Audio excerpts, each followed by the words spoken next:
Welcome to the Faded Connections Path of Exile Community Podcast, episode number 25, a PoE community podcast hosted by the lovely BalorMage and myself. Balor, you want to say hi real quick?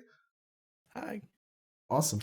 And it's been almost 8 days into the new league, or about 8 days into the new league, and today we're here to talk all about Delirium Path of Exile together with our guests Brittleknee. Hello. And the lovely Badger from ThisIsBadger Gaming on YouTube. Hey. So, hi guys, I hope you had a wonderful league start already. Do you want to tell us a little bit about what you do on your channel and what you picked for a league starter and how far you progressed already, what your first impressions were a little bit before we go into the discussion? Brittleknee? I'm Brittleknee. I'm a filthy casual. I started on league started on my Caustic Arrow build, going a life-based Mind Over Matter variant, and hopefully going to be progressing into CI gear over the weekend so I can start bossing. The league start's been going pretty well. Just got the 20th stone on Friday, so we'll be doing some Awakener this weekend. Looking forward to that. I hear he has changed slightly. And bossing is my favorite content, so as far as handling the league mechanic, it's actually been pretty smooth sailing. I mean, obviously some single target issues with Caustic Arrow, but other than that, I hasn't been too deadly, even pre-nerf, so. Yeah. Caustic Arrow has always been a fun skill that I liked, but I think for single target, Toxic Rain is a little bit better. But both is very workable and great stuff. Also, welcome to the podcast, Badger. Do you want to quickly say hi? Hey. Yes, I'm Badger. I've been having lots of fun on this league start. I pushed super hard in the first 3 days. Probably too much, but I got to Endgame super quickly on a Herald of Purity Necromancer. Absolutely insane boss DPS and boss damage. So I've just been boss farming for pretty much the whole week. Having fun with the new very rippy Sirus fight. And getting ready to start a couple of new builds, which I'm very excited about. Yeah, there's tons of new good options in this patch. Oh, so much. I'm super excited to explore lots of different options with cluster jewels and everything like that. Speaking of memeing cluster, going on. Did you already get the additional Sentinel cluster jewel notable? I have a total of 7 I think the question Sentinels is at the how moment. many? 7? Yeah. What? That's 7. And I'm going for 11. Mad. So Whoa! yeah. That sounds insane. Madness. It's gonna be fun, yeah. Balor, you played a lot of Herald of Purity on a Guardian, right? Like on several different Guardians, life-based, CI, everything. Tons. Yeah. Last league just, or this league as well? Last league, although I've got quite a few people following the build guides for it. Side note, Guardian is somehow even stronger. Without we can run all the numbers. I did I want to say 250 hours of playing that last league, and Guardian just seems to win. It's only slightly better in damage, but with like 3 or 4 times the tankiness and just slightly more damage and slightly more speed. It's so nice. It's a great skill. Herald of Purity is just Herald of Purity and Dominating Blow Guardians was insane, but they were lastly better than the Minion build that everybody else was running. The Necromancer builds that everyone, like 50% of the community was running a Minion build that was weak as piss compared to the Dominating Blow Herald of Purity thing. And they didn't even touch it. Not only did they not nerf it, they put in additional Sentinel notables. Are you kidding me? They were previously only on the helmet enchant, right? There was no other way to get additional Sentinels. That was it. 5. Now I theory crafted one that reliably had 10, and I'm not sure where you're getting the 11th from. You can get 3 from each cluster jewel because you can use the unique cluster jewel. I can't remember what it's called. 3 passives in a large, and then they all split off, so you can go 5 plus 6. Oh, nice. It's pretty crazy. Yeah. Yeah, but those end up in just absolutely insane. They're Mm. just, I think in the low life variant we had the Sentinels individual hits hitting for 1.4 million. Like just one slam was just 1.4 million. Like they stun things, they one shot That's pretty everything they gross. touch. It's actually That's disgusting. gross. Yeah, and if you can get 10 of them, then and that's it per hit, not its DPS. It's just like its slam hit thing hits for like 1.4 mil. Like that's disgusting. And Sentinel you can fans impale here. now too. Like All right, yeah, you get so much impale. My Necro last league was, I did get it to 2.4 mil per Sentinel, I think. It was crazy. the impale stuff is disgusting. It scales way higher with impale. Really I is. left impale Yeah. off because the damage was so high that I felt like I didn't want the ramp up. The fact that it might need to hit 2 or 3 times in a boss before it happened, to me, wasn't worth it. But now that I can pick up an extra 20% impale chance on another notable that doesn't exist, that ramp up time is now I'm now 100% impale, so that's even better. So now you go impale instead. And like I was at 1.2 mil without impale, and impale's a disgusting mechanic, and they're pure fizz. Really is. So yeah, no, that's I should have league started with that, but I didn't because I'm an idiot. But that's fine. Does it level So well? excited Like for just more Stormblow? Yeah. The moment you get Sentinels, it levels perfectly. Sentinels is just, you just breeze through the leveling process, yeah. And I mix it with Dumblow all the time because they scale identically. And Yeah. I pick that up at 28 and just continue, and it's fine. And a Holy Relic, probably. Yeah, Because I you can also fit need it. to keep hitting. Yeah, I don't know. I don't know how you would I got level the it. Holy Relic route, yeah. Holy Relic's great. I did discover the animate weapon leveling for myself this league. I was like, it may not be, I mean, we'll get into that later. It may not be as good as it seems at face value in Endgame. Because, like, yeah, I mean, last league's was one of the best builds for single target and for blighted maps. But the skill has been reworked.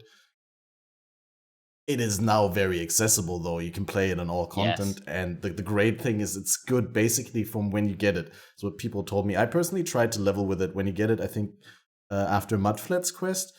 I don't think it feels as great as going Infernal Legion SRS minion damage. They're just better. But as soon as you get Bladefall and maybe even Spellslinger, it's so great. I enjoyed so much to be able to automate 3 utility skills with Spellslinger. And I gladly give up my 60% mana for that and just then attack with a wand all day, Bladefall, Offering, Desecrate, everything goes off, and then you can just spend time summoning weapons. And they destroy the bosses, but yeah, maybe skeletons are better. But yeah, that was basically my league start. I killed myself to a very, very stupid move when the visibility was poor and I didn't see that there was any I had no vision whatsoever, no clue that there was Delirium monsters on the screen. So I just walked right into the on-death effects. And then I tried a little bit of Mana Guardian because I didn't really instantly want to do the Necro again. But I really knew I want to get back to it eventually. And then with all the leveling attempts that I did get a Minion Cluster Jewel in the meantime. So now I'm busy leveling that one again. I'm going to see how far I can stick with the animate weapons before I switch to skeletons. Likely. I know. Just way easier to get up. I'm very surprised more people didn't start as Mana Guardians.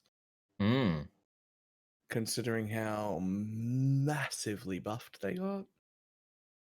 With the introduction of Archmage? No. No. There's some cluster passives. Cluster jewels. But I don't necessarily... I don't know if I want to go into because I still want to buy them all, and I want to let everyone know because no one's doing it yet for some reason. A lot of people thought that Mana Guardian got gutted, but it was kind of the opposite, and that's all I'm going to say. It got massive buffed. Yeah, it's the same with Herald of Agony, honestly. Herald of Agony got gutted in the patch notes, but then they added additional virulence stacks, so it's nuts now. No, you can get don't so even much understand. I think like 90% res, 90% physical mitigation, 45 to 50,000 energy shield on my own, 7 or 8 million damage. Like we're talking like it's broken, like it's busted. Like Yeah. they took everything it had and tripled it. It's Yeah. disgusting. My path of buildings are staying on my computer for the moment. Yeah. Top secrets. That's why you were trading earlier. Yeah. Well, this is I have to Insider do Trade trading. secrets. I Trade have to do secrets. this exact kind of trading offline before streaming until everything is ready. I feel you. That was like when I was doing the Darkness Farmer. I took off all of her equipment at the end of every day and put it in the tabs. Yeah. Would regret random stuff Yep. from the tree just so that people wouldn't care. There's so much, like we're talking about Mana Guardian stuff, but there's so much this league that build diversity is just back in a plethora of different ways. Like it's so much fun, and I very much enjoy myself being that kind of hipster build maker. And this league, it's just turning out to be one of the funnest build creation leagues. I'm super excited. Like, Oh, absolutely. we're going way out of order, but I don't even care because I'm excited about cluster jewels. Has anyone got like super weird shit planned with cluster jewels? Because I keep looking at things that might take 60 regular passive nodes and then just completely branch off into its own things and Yeah, do I've stuff got that I a can't get anywhere near normally. couple of builds that almost exclusively use clusters, which is going to be fun. Yeah. Yeah, nothing I've got planned is going to use anything more than like mediums into smalls and maybe into keystones and whatnot, but I guess we'll have to see. It's pretty early in the league. It's very early, yeah. But I know I'm for a fact going to be working with the brittle ailment. I have to, right? Oh yeah. Yeah, you definitely have to. Like, there's. How could you not? I know. It gave me a whole ailment. Got to do something with it. It's for you. Yep.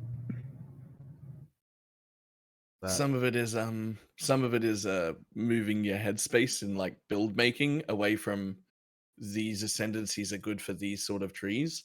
Yeah. Because that doesn't exist anymore. You can just build a tree that will be fine for nearly anything.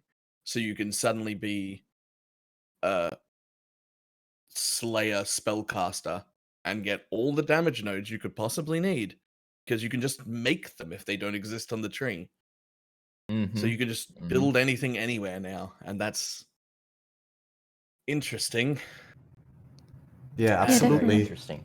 The game was always known for being this like super open-ended game. You could play like a witch as melee character with a two-hander and stuff like that. And part of that got lost when ascendancies got introduced because the things were more shoehorned into certain things that they're good at and other things that they didn't have any power for.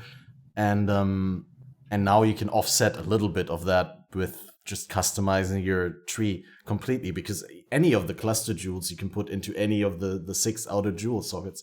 So it's so crazy if you think about it. I mean, all the notables added. I made a tier list before the league when the notables came out, and I just, as a fun exercise on stream, tried to tier them all and like what is the most valuable ones and what is the least valuable ones, and what do I desire on which build, which builds are going to benefit massively, which ones not as much.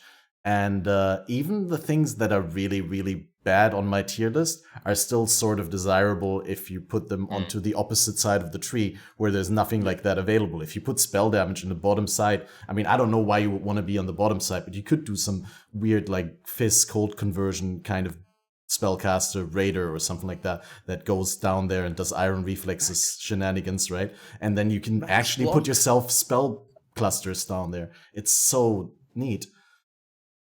Max block spell slinger. Let's go. As a glad? Yeah, as a gladiator. Yeah. Just build your own tree. It's fine. For me, ascendancies have taken a more kind of supplementary role rather than deciding to build this league, which is a big shift. It's really interesting. Yeah, it feels like clusters can decide the build, and then you can be like, okay, now this is going to be the one weakness left. which means I can shift my entire build to anywhere on the tree I want and make any ascendancy. Which one Yeah. plugs that hole?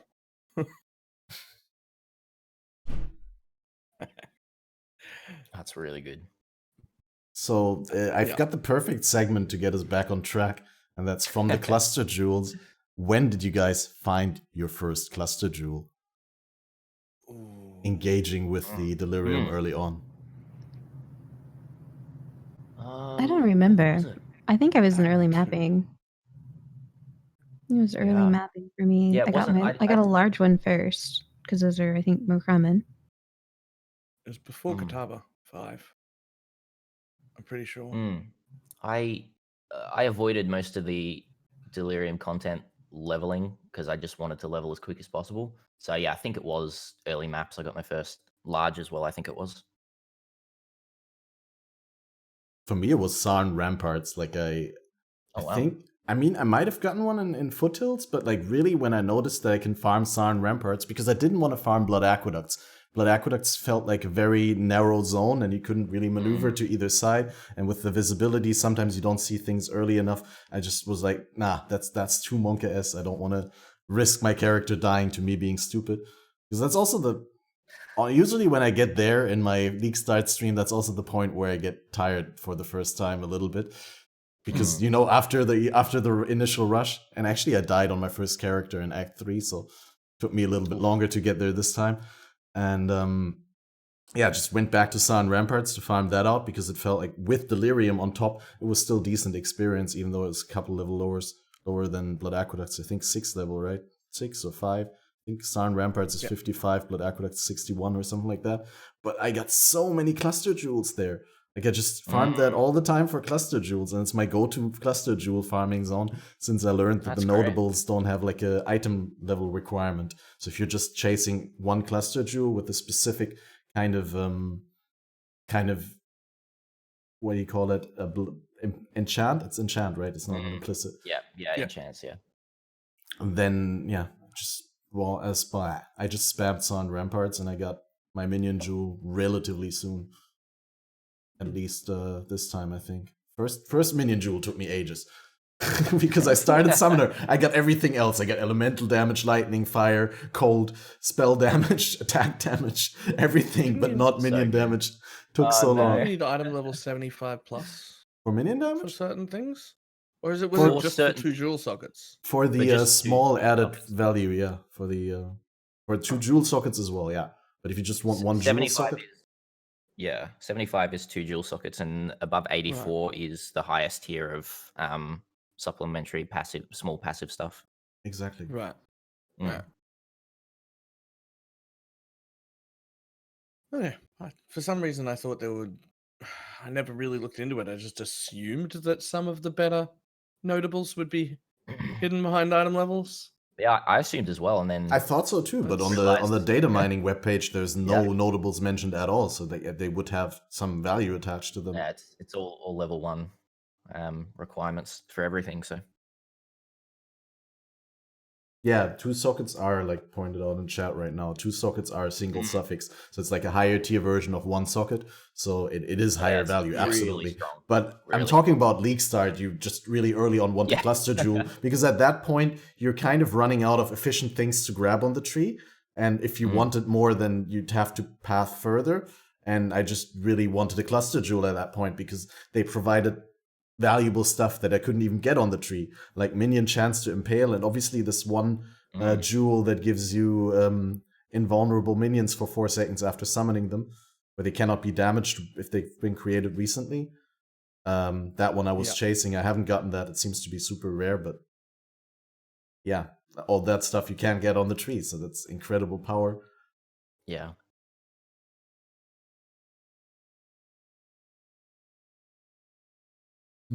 Sorry, I need to get rid of some air. I might be the only. Maybe I'm the only one. I planned my entire league start without using a jewel at all. I was like, I don't want any cluster jewels in my league start. Yeah, I did the same because I just wasn't sure how much they would offer. Yeah. Like I knew I had the list of ones that I thought if I can get these, then this will be great. But if I can't, I don't want to rely on them. And I ended up like kind of like cutting off the top half of my tree and then going out to like a cluster jewel segment anyways, just for like extra damage and all this other sort of stuff. But it was more of like an organic choice and something that I felt was necessary. Does it feel a little weird that the jewels with more passives are less desirable? It depends on where you put them. Like early on, if Not you're really. in a region where you can't get that sort of value, it might be desirable to have more passives. But generally I speaking, think it you're makes right. sense. Yeah, I think it's fine too, because I mean, think of how many times you like, oh, you always go for 2-point jewel sockets, or pathing over to Yeah. this isn't worth Yeah. it when you can instead do Yep. this, which is like maybe this notable is less damage, but you don't waste 2 points to get there. This other one, so the compromise I don't think is a big one. Like it I think- makes sense, but now I feel like hiding all of the like 12 passive jewels just straight up from my filter because like Yeah. I don't want those. Like that's Yeah. I I'm get not spending disappointed when that. I get one. Yeah. Like, You see the enchant of the kind you want, and you're like, yes, 12. here's a good little one my chat informed me of, I think a day ago. You can do the 5-to-1 with each size of cluster jewel to roll a different size enchant and different enchant on. So selling 5 large cluster jewels, you can re-roll into something else. Oh, so it's completely randomized, both type and number. I'm fairly certain. That's I've been cool. informed that. So yeah. That's really Maybe I cool. should start picking Yep. them up too. That's Yeah, good. So It's I up to still them have been too. collecting them, and then I'm just going to do a big sell at some point and see what I hit. Yeah. Well, I keep putting them to rotating stash tabs because I'm in trade, and people keep Yeah. buying ones that are just like proper garbage for like 39 to 59 chaos. It's And I'm like, this is 3 stats. It's not even that good, and I could roll that in like 50 ults again. All I will Like, say is craft your own. Don't Yeah, buy don't- cluster jewels unless you're looking for Stop. extremely specific. I've got one Um, whoop up for a cluster jewel because I want an 8 passive with 4 exact things on it. Yep. And So apart from that, just I'll buy that, but craft. otherwise, yeah, make your own. Crafting is extremely easy on them. Just alt spam and regal, and you I get actually stuff, don't even you know. outspam and regal. Yeah. I scour and alk for Yeah, a chance that's to good as get well. the 3 passives and great the as jewel socket directly. Because Yeah, otherwise you straight have up to chaos slam them. spam. I slammed my first one and it was not a good feeling. Oh no. Because they're so easy to roll well also with scour, alks, or chaos spam. So It is very true as well. Yeah. it might not be worth it in trade league though, because chaos are the universal trade thing. But for me in solo self-found, other than saving chaos for later on when I want to roll maps with them, I don't really use them.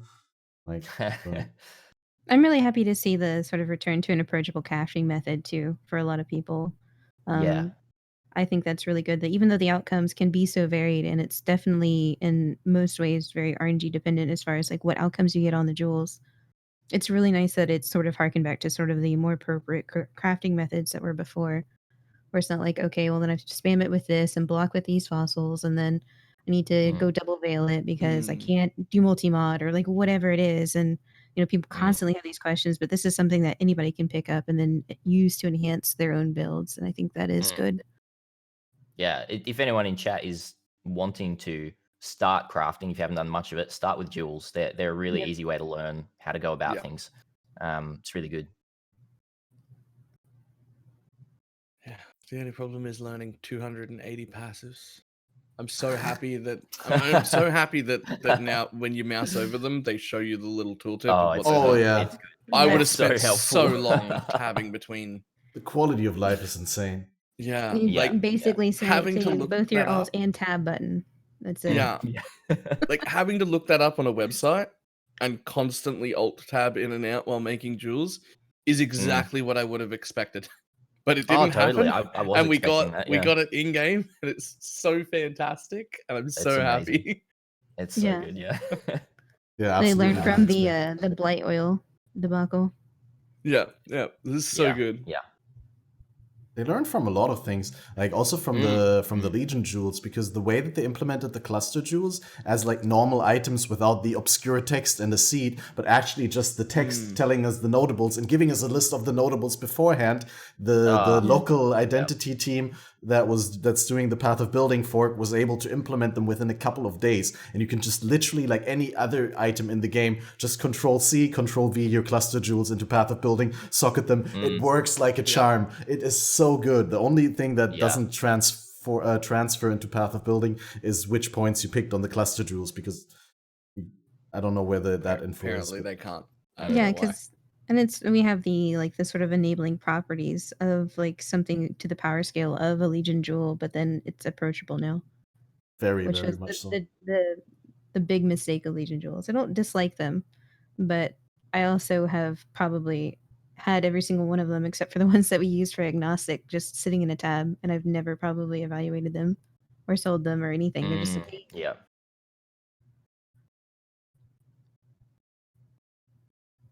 Also, it was OpenOwl, actually the original developer of it, who did it and handed it. But I set the team around local identity. He just joined the team. I was still correct. I was still technically correct, okay, guys? That's the best kind of correct. Yeah. On a personal note, I was kind of hoping myself that we wouldn't get all the information just about exactly what all the passives were, because I love that discovery myself. But then, on the flip side, it's quality of life for pretty much everyone. It's just helped so much being able to craft builds and figure out what you're doing, and the open ARL and local identity team, like it's been so helpful there. I just kind of miss that self-discovery of finding something and being like, what is this? Am I the first one that found this or knows about this? That's really cool. Yeah. We still got that with sometimes with new uniques that have been teased. Totally. There's always some stuff that can be discovered, or crazy interactions. Yeah, definitely. A lot of it now just comes from, am I the first person to figure this out? Yes. Rather than this find out information. Yeah. I don't know. I kind of I thought I liked the obscurity, but I don't know. Maybe I'm just older now. I don't know. I love the creativity still, but I don't like difficulty through obscurity. Like, just because I don't know something just doesn't feel. And they didn't do that this time. They did just, here's all of the information. Good luck, everybody. By the way, there's shitloads of it. Like, I mean, it's still somewhat, there's some obscure aspects still. It's like you handed a puzzle and you can see all the pieces. You know technically what is on all the pieces, and if you were an algorithm, you could instantly solve it. But since you're a human, you still have to trial and error and stuff. There's still so much mystery in the game, and how likely is it that I get exactly this combination of stats on a jewel? Even if you know already that you can get those technically, you still don't know how long it's going to take you. And Call me young and naive, but I love that. I absolutely love that. I'd argue that some of the mystery was more or less on how difficult the scaling was going to be for the league itself. Like all we saw was a bunch of power being added to the game, but we didn't know what it was going to be for, or how much of it was going to be required to do the actual content. Like the early simulacro runs are pretty crazy, watching people try and DPS those bosses in wave 18, 19. And then, now it makes sense. That's why there's all of this extra stuff in the game and clusters exist and everything like that. Like the demands were higher than ever. Yeah, definitely. I don't think I'd do the simulacrum fight at all in hardcore. Like, I'm sure people will, but I don't think I would have. Like, I'm very happy to be in softcore this league, because I don't think I would have touched that fight. Or if I did, I'd have just done the first 12 or 15 waves or whatever was easy, and then just pieced out. Like, I wouldn't even fight him, because that's proper danger. Like, it's pretty dangerous. Yeah. I've done exciting. one. It was fun. Wave 20 dropped the least amount of loot out of any wave for me, so I was very disappointed in that. But me too. But that's because I died on 19. Yeah. I got the loot from 19, but I died at the same time, so I didn't get to pick it up. And then that was it. Oh god, that's a tragedy. I wanted to, but now we moved away again. But still, because it was a somewhat familiar or a somewhat related topic, there they also moved away a lot of fossil or previously fossil exclusive mods onto the influence bases, and kind of nerfed fossil crafting in relation to essence crafting and regular methods of crafting, because now fossil crafting is still the easiest way to get what you want. You just need the proper base beforehand. But then you can also get those results or even better by using essences, because obviously with essences you can get another set of mods that you couldn't get on the item. So I really like that change. What do you guys think? Do you think essences are now not powerful enough, or? I think for one, it was an interesting change. I think what I like about it, even in softcore trade markets, is that it's bringing power back to having powerful rare bases. A lot of the early game was like rare crafting in general, as far as that's always sort of been the cornerstone of PoE. It's not just throw on every single unique and then run through the game. So I like the focus back on rares and the like approachability and value being put back on bases. Again, as you said, fossils are still the most deterministic way to have certain outcomes on what you're trying to roll specifically for your gear. And then essences have been on the backseat for the longest time. So the fact that you can throw 10% extra Fizz's Fire on a steel ring that's got whatever influence on it, I think that's cool combinations, and it sort of brings the importance of them back. Otherwise, there's just been this thing that you click on in maps occasionally and then upgrade them in your tab to make pretty numbers and rainbows. So that's nice that they have some value back as well.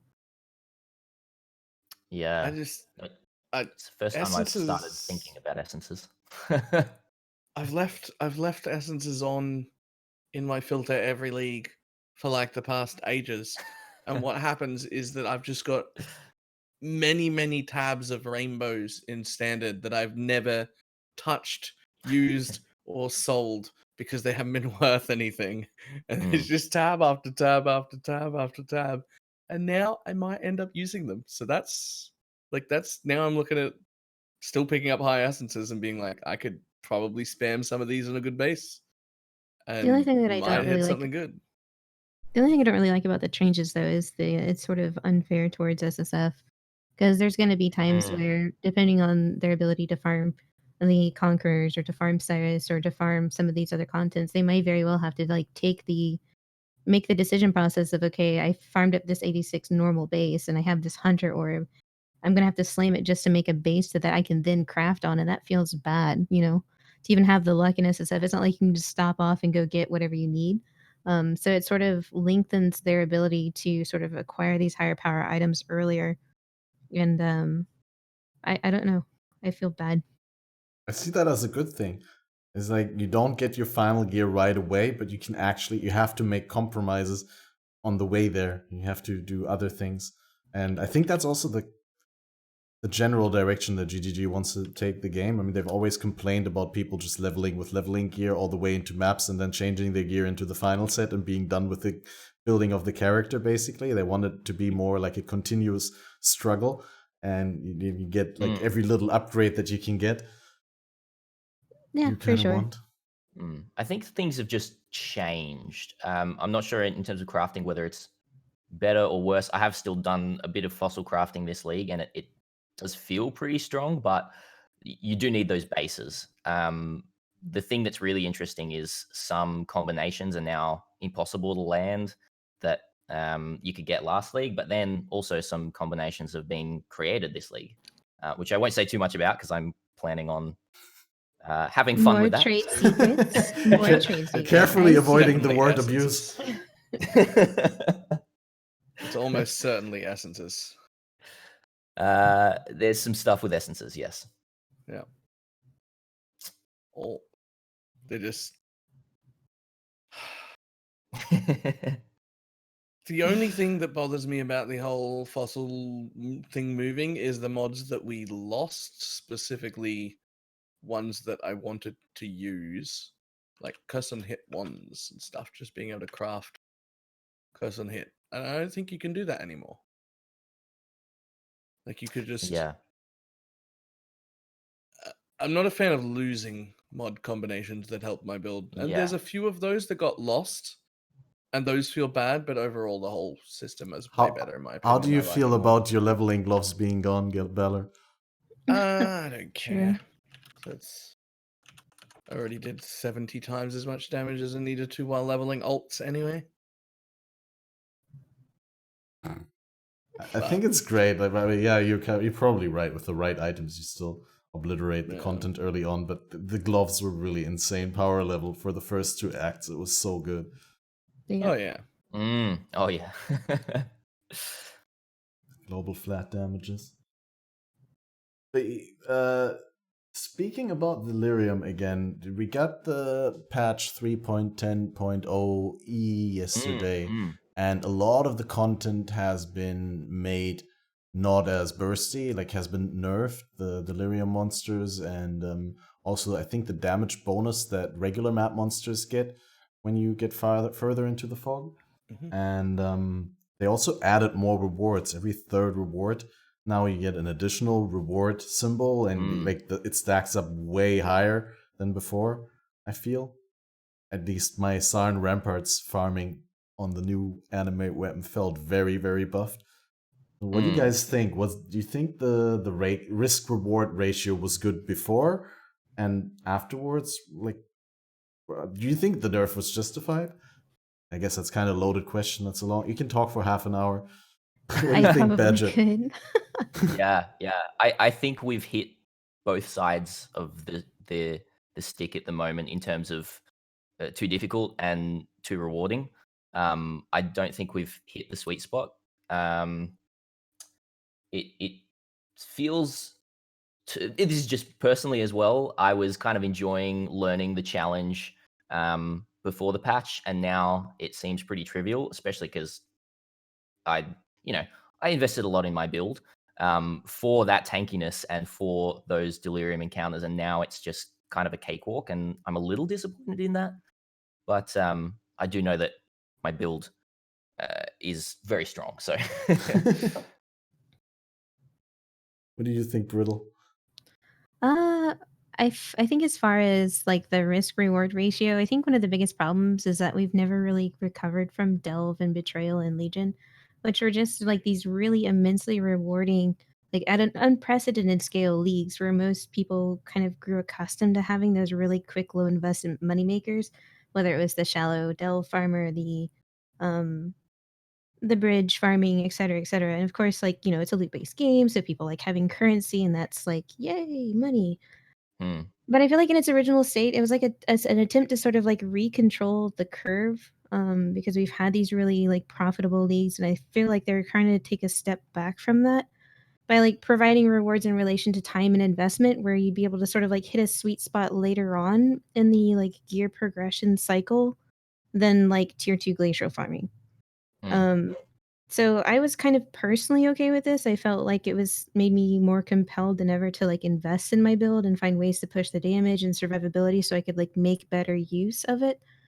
And like were some of the adjustments to the individual abilities and stuff warranted? Like, yeah, I mean, some shit hit way too hard.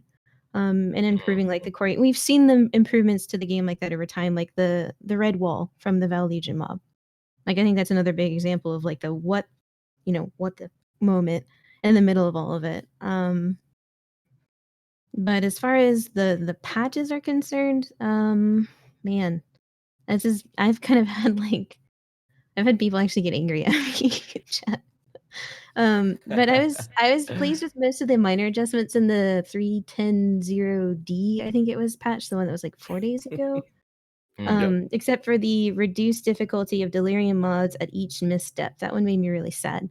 I felt like the attention they gave to the individual abilities and attacks and monsters were definitely warranted, considering like you have a sub-phys rare of a certain monster and a crit and reduced armor map, and then you're dead. Like that sort of stuff when you're dealing with percentage modifiers is going to happen, and that needs to be taken into account as like at a game design level each time. And every once in a while, sometimes these numbers just like slip through and oops. And I think adjustments to like the visualization of the fog and stuff would probably have been better. But the problem was that everyone was really mad and the pitchforks were ready and they just didn't have time. And that was kind of a shame. So like in turn, what we saw in like the 0E, like the 3.10.0E, whatever, the one that was 2 days ago, was basically, to me, is like a large scale evisceration of the league of a Mm. whole. Yeah. While some changes were definitely like a needed quality of life improvement, such as like the key binding, the extra time when like doing, blights or whatever. The key binding And then is you can, to be just completely fair, is only coming next week, right? The key binding's not in No, there it's yet. in now. right? It's like, It's in now, okay. It's I didn't yeah, it's know. in. Okay, Yeah. great. I have to bind it. Good that you tell me. and then like giving people time to trade, because that was a big thing where it's like no one wants to answer trades because they're in the middle of the mist, and it's like, oh shit, I can't do that. But it came at the cost of what I feel like was the league losing most of its identity to me, and it made me kind of Yeah. sad. And maybe it's just because I'm pretty casual player and I play a league from the beginning of the league all the way until the end, and build creation is kind of my niche. That's what I enjoy the most.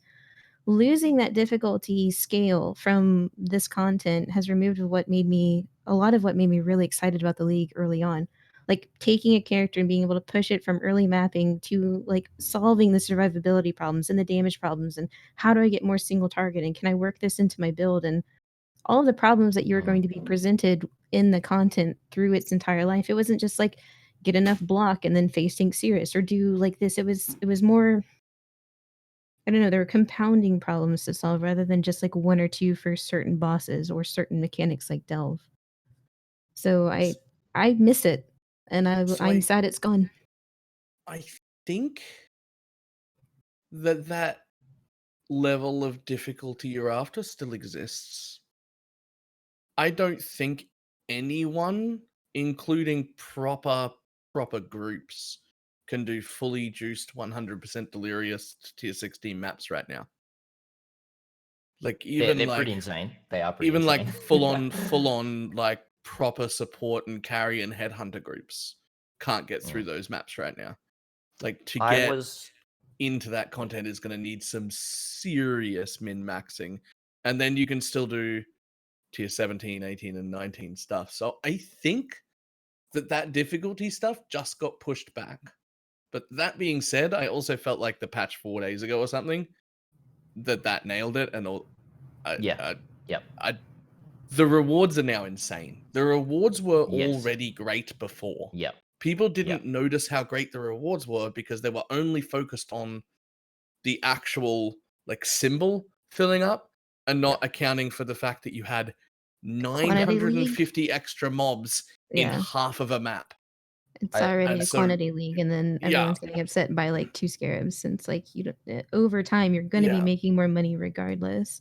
And it's like it was just, yeah. I feel like it started off as like we're gonna do a league where you have to like farm like smart and stay in maps and do all this other kind of stuff, and then it's like this is the point of the league, and then it's like, oh no, just kidding, it's another Harbor Bridge league. JK. Harbor Bridge is a very large meme. It's 100% not worth running. I was not even gonna make a close. comment on this. People have been kind of focusing. There's been a big kind of explosion of like, oh, Harbor Bridge is like super OP. The kind of like numbers that you see down the bottom aren't super representative of what you're actually going to be dropping, especially between maps and leveling zones. Even between last patch and then this new patch, there actually hasn't been too much of a difference I've found in loot drop.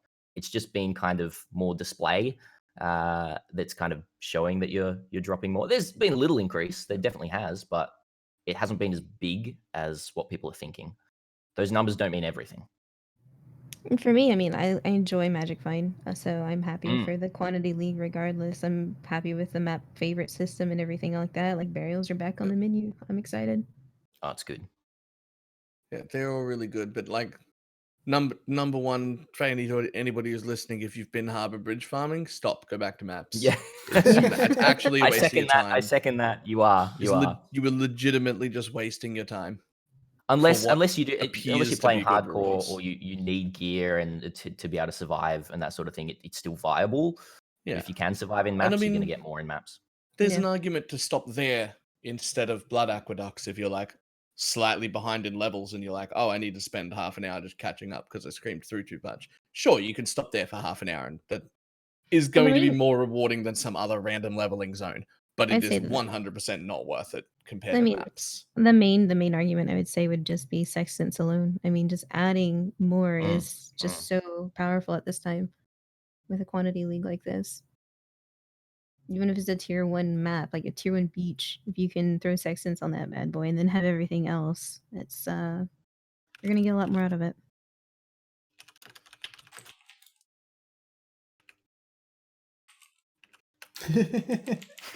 uh,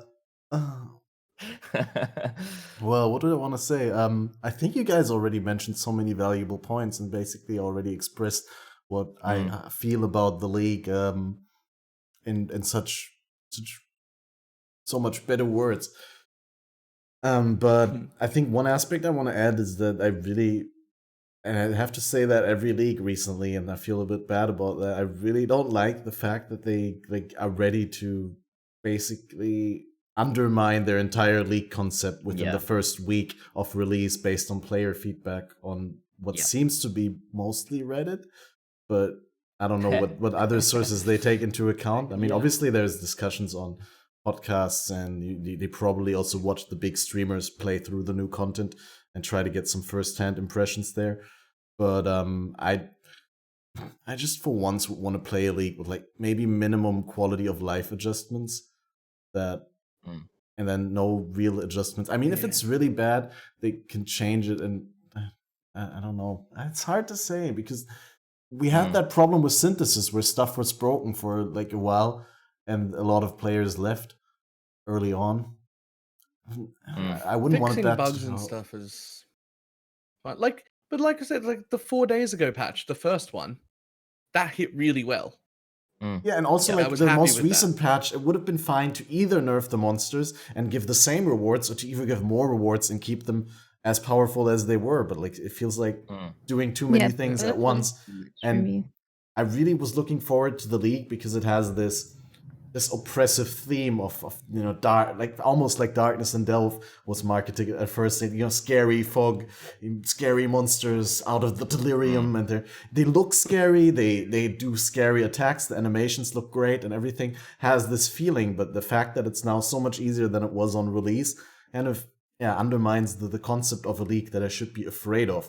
But I also, when you guys tell me that in high tier maps it's still super scary, I was ready to hold back on my criticism for the nerfs because I hadn't been in the highest content yet, and I already playing Animate Weapon, I already know that they struggle with survivability. So ergo, in higher level content, I'm looking forward to being able to keep my weapons alive, actually, instead of having absolutely no chance at doing that. But still, I don't know, just leveling, it feels a lot less scary, and it's a lot less a question of, is my build good or not right now to do the Delirium in this zone, in this map? It's more like just activate the thing because it's not worth to not do it. It's even if you just farm a little bit before it becomes scary, it's so rewarding, and so many more monsters. Yeah, I don't know. Well, There's no trade-off. let's put it this way. Everyone knows MP's group when they first start. There's like 8 of them. They've always got a headhunter on like day 2. They farm up like 10, 15, 20 mirrors in a week. Like that's that group. They're doing tier 7 burials because they can't do top tier burials. That group as a whole, with all of the supports and curse and headhunter on and everything, they can't fully juice up their tier 16s and run them. They can't get through the map. Like it's not worth it. And that's with a full group and headhunter on. They're better off going down to tier 7, and you're still seeing them take probably 3 or 4 times as long to clear the map as I would normally have expected of a group like that. Now, they're getting tons of loot and they're fully juiced and deliriumed up. Like it's definitely not unrewarding what they're doing. But to fully juice a tier 7 is still challenging for that entire group to do like 100% delirious with sextants and everything thrown on just a tier 7. You're dealing with very, very large scale percent modifiers, though. When you have a full group of 6 plus 100% delirium, that is just an incredible amount of health you're working against, anyways. But under normal circumstances, if that group wanted to, they would be doing tier 16s. Like if tier 16 burial existed, they'll do tier 19 burial normally, and it'll be fine. They'll get all the extra quantity and pack size and everything you can get from that. They've gone down to tier 7.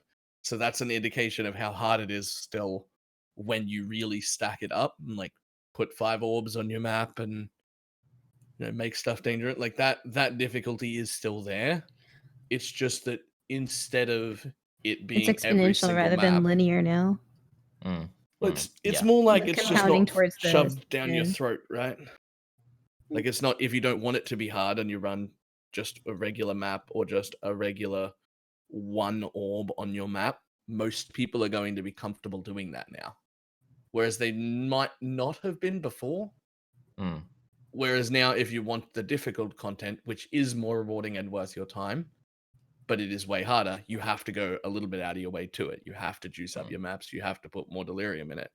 And that's, I think, overall a good thing, even though I'm a little unhappy about it from like my personal play experience. I think it's a good thing because that lets a lot more casual people do the stuff that they couldn't do before. And it still leaves hard shit for me to bang my head against when I want to. Like I can still make myself 80%, 100% maps and get this disgustingly difficult thing to run.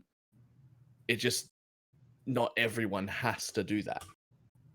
You Which made a good I think is point just good. before, Brittle, about it's changing from a linear progression of difficulty in kind of scaling up your maps to a much more exponential difficulty, which I think is very healthy for the way that power creep is being brought into the game, and any sort of ARPG. The longer it goes, the more power creep you've got. So I feel it's a good thing what GGG are doing in terms of scaling the difficulty exponentially. Having that content that is so difficult to do that almost no one can do it at the moment. I think that's a really good thing. My argument on the other side of it, though, is that we've seen Chris talk about in like the One Expo when he was talking about like how do we get people to play Path of Exile forever, that essentially what they've done at the beginning of this league is shoot themselves in the foot, because now people can just go ahead and the sort of progression and the desire to improve your character over a period of time, because the content had that sort of linear progression, is turned it into yet another sort of like loot explosion, okay, I'm bored sort of situation. Whereas before I could look ahead and be like, I know I need to solve these problems over the next month so that maybe by month 2 I can start to approach these other problems. And I, for one, felt like I was excited, so I'm like, I'm going to be playing this league the entire time, especially if I start on character number 2 or 3, that I then have to take through this cycle again of gearing and then trying to solve the different issues that come up. So I feel like they've made people short-term happy, but I think for the retention and their goals as far as game design is concerned, that this was really sort of a misstep. Yeah. I do agree with that, I reckon. Yeah. Or maybe Like, just a little bit I'm so overboard. sorry.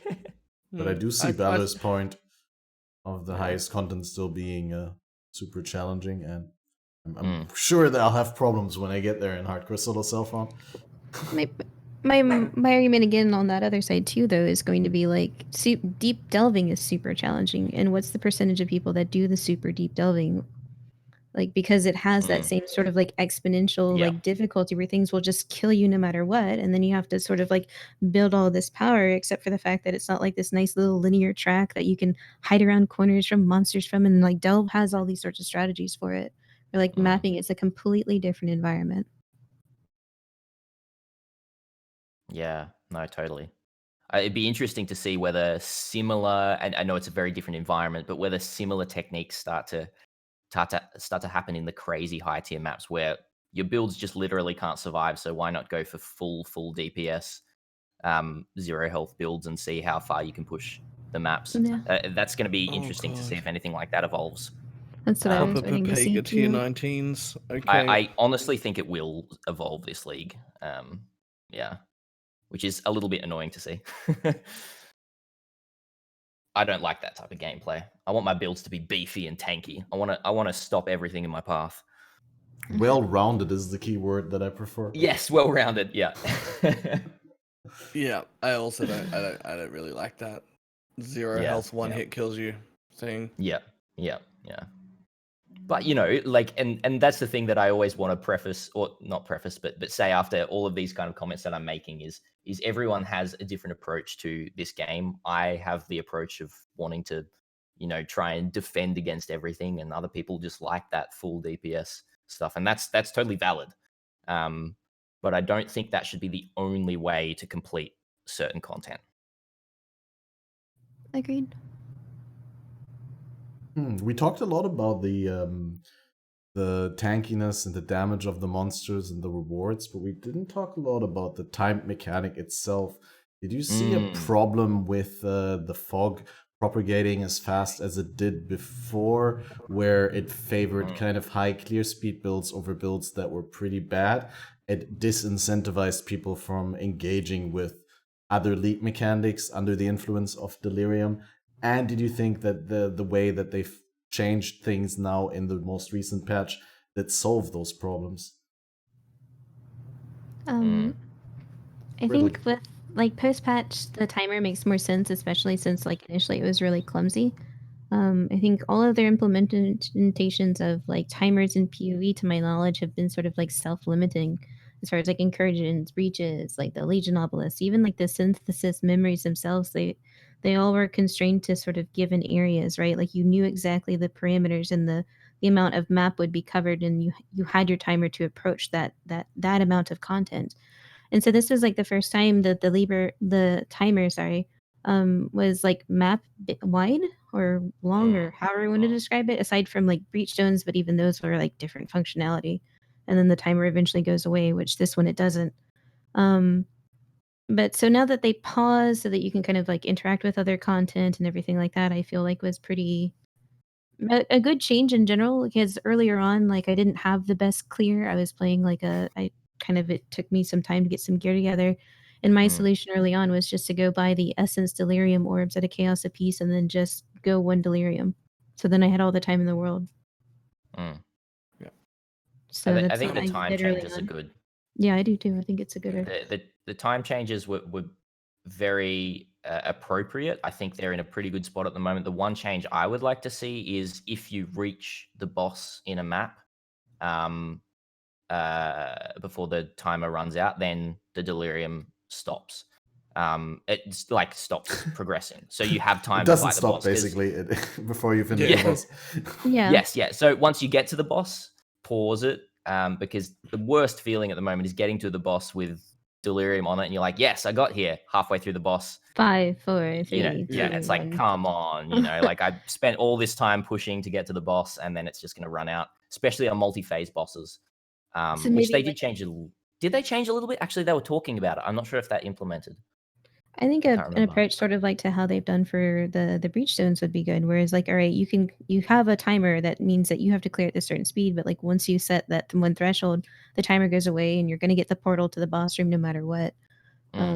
Maybe something sort of similar to that. Like if you approach it with it, then the timer. I don't know. Like I don't know how to solve that one. That would only work if it was a linear map. Anytime where you could encounter the boss early, that would cause problems. Yes, that's true. Yeah. Sounds like just the So like solution a threshold would be, of boss HP. No, it sounds like the People solution kind of just would be freezing it, just like everything else. Like if I go into a temple, it freezes in place while I'm in Alba. If I start a blight while I'm doing the blight encounter, it freezes in place. You could just have any boss while I'm fighting the boss, it freezes in place. Yeah. Chat is pointing out as well, though, that like you can, the way I stated that, you can very much cheese it. You can kind of just keep the boss alive, and things can keep spawning. And I guess only if you can drag the boss but, you know, around, though, because the current true mechanic says all party members have to be in the temple for the fog Yeah. to freeze. All party members have to be near the blight encounter or the breach for the fog to stop. If that didn't happen, they would have screwed the patch up royally. There would have been some crazy farming that would have been happening. So that was a very, very good addition. Right. A small Yes, little for addition. sure. It was very good. Yeah. Well, I wasn't sure, so I didn't know. I didn't interact with sub league mechanics with other league mechanics under the influence of Delirium since the patch, because I died like 2 or 3 days ago, and then only started leveling again yesterday. I took 1 day off because I was tilted because after I died on the Mana Guardian, I rolled 2 Blade Vortex Pathfinders and ripped all my leveling gear. I died once to Act 4 Piety, and I died to Oversoul because Poison BV is just incredibly shit to level with on a Pathfinder. I just wanted a challenge, but I took too much. But yeah, I'm looking forward to checking the stuff out in maps now. I definitely did feel that it was bad that you were actively disincentivized from engaging with the league mechanic, the other league mechanics, because I skipped them to Yeah, stay in the fog. because it was Yeah, advertised 100%. as like a Yep. league that interacts with everything. But when people were complaining about it, I was also thinking maybe that's the design choice that they had, that you can't really do everything under the influence, and you have to kind of decide what you want to do. And if you really want to do everything in a map under the influence of Delirium, then there's the Delirium orbs for that, right? So I was kind of okay with that decision. I would have been okay if they wouldn't have changed it, but obviously it's much more enticing to play around with and to try different things now that it's Yeah. changed. That's great.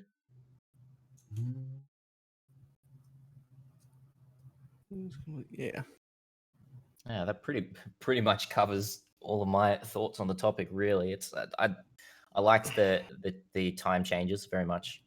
Yeah, I have nothing against that implementation with things pausing and freezing or slowing down in other league mechanics. I think it's needed.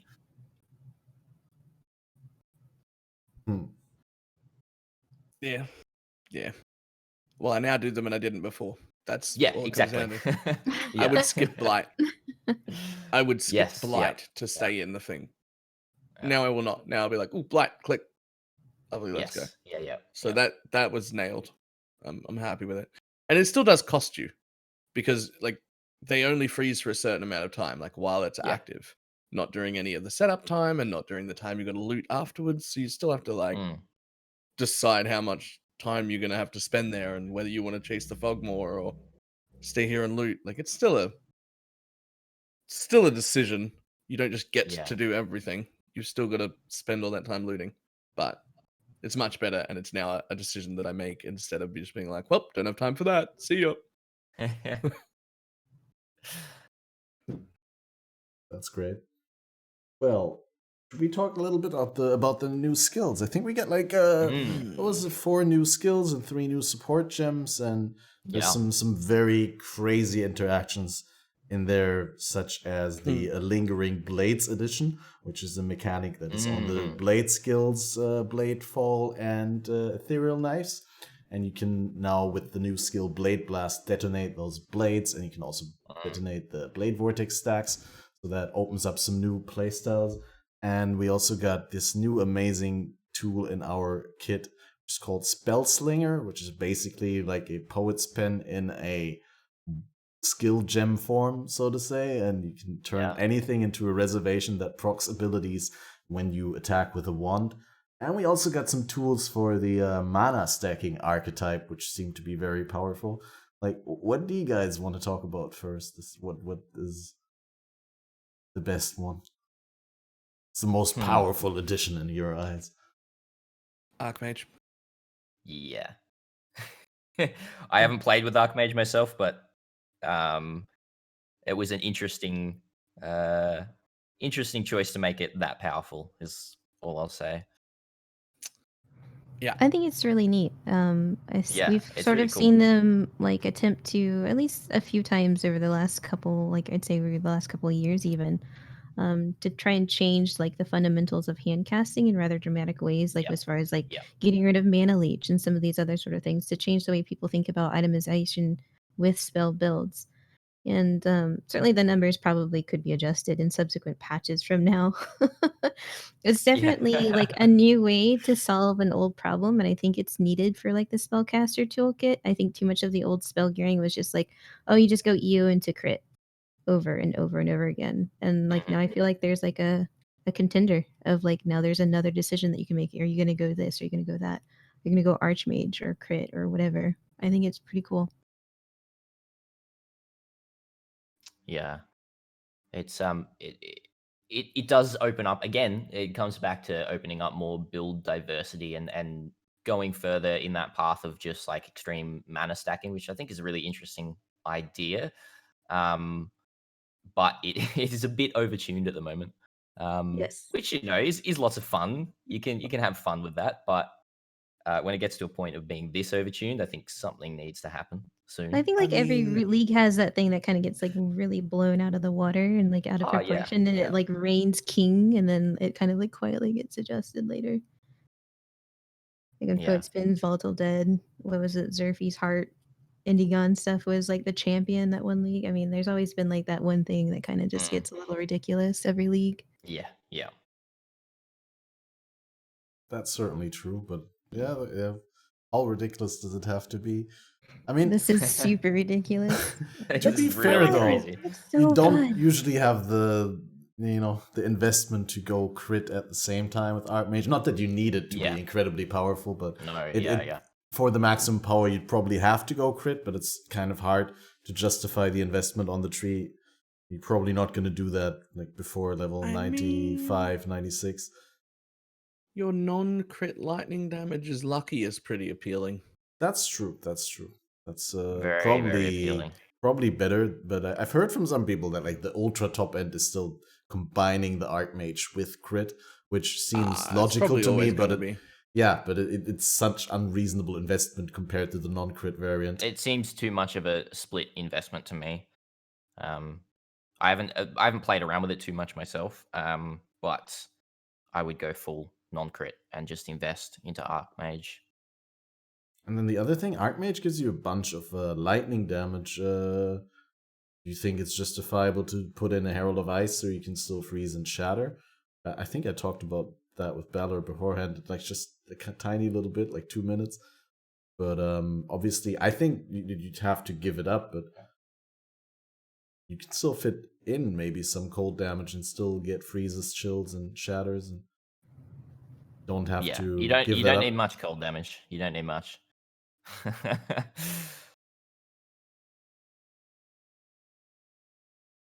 I mean, Mm. I need to explode or in some fashion. That's a good So, point. What it's like, pointed it has out. to be. Archmage doesn't It has to doesn't add a yeah. roll range. Archmage just adds flat lightning damage that doesn't have a roll range, like based on your mana. Okay. That's a good point.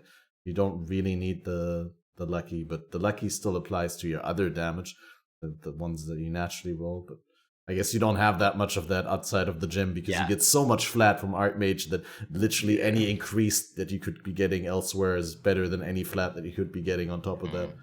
Yeah, a friend is playing Archmage Magma Orb shenanigans, and 70% of his damage is lightning.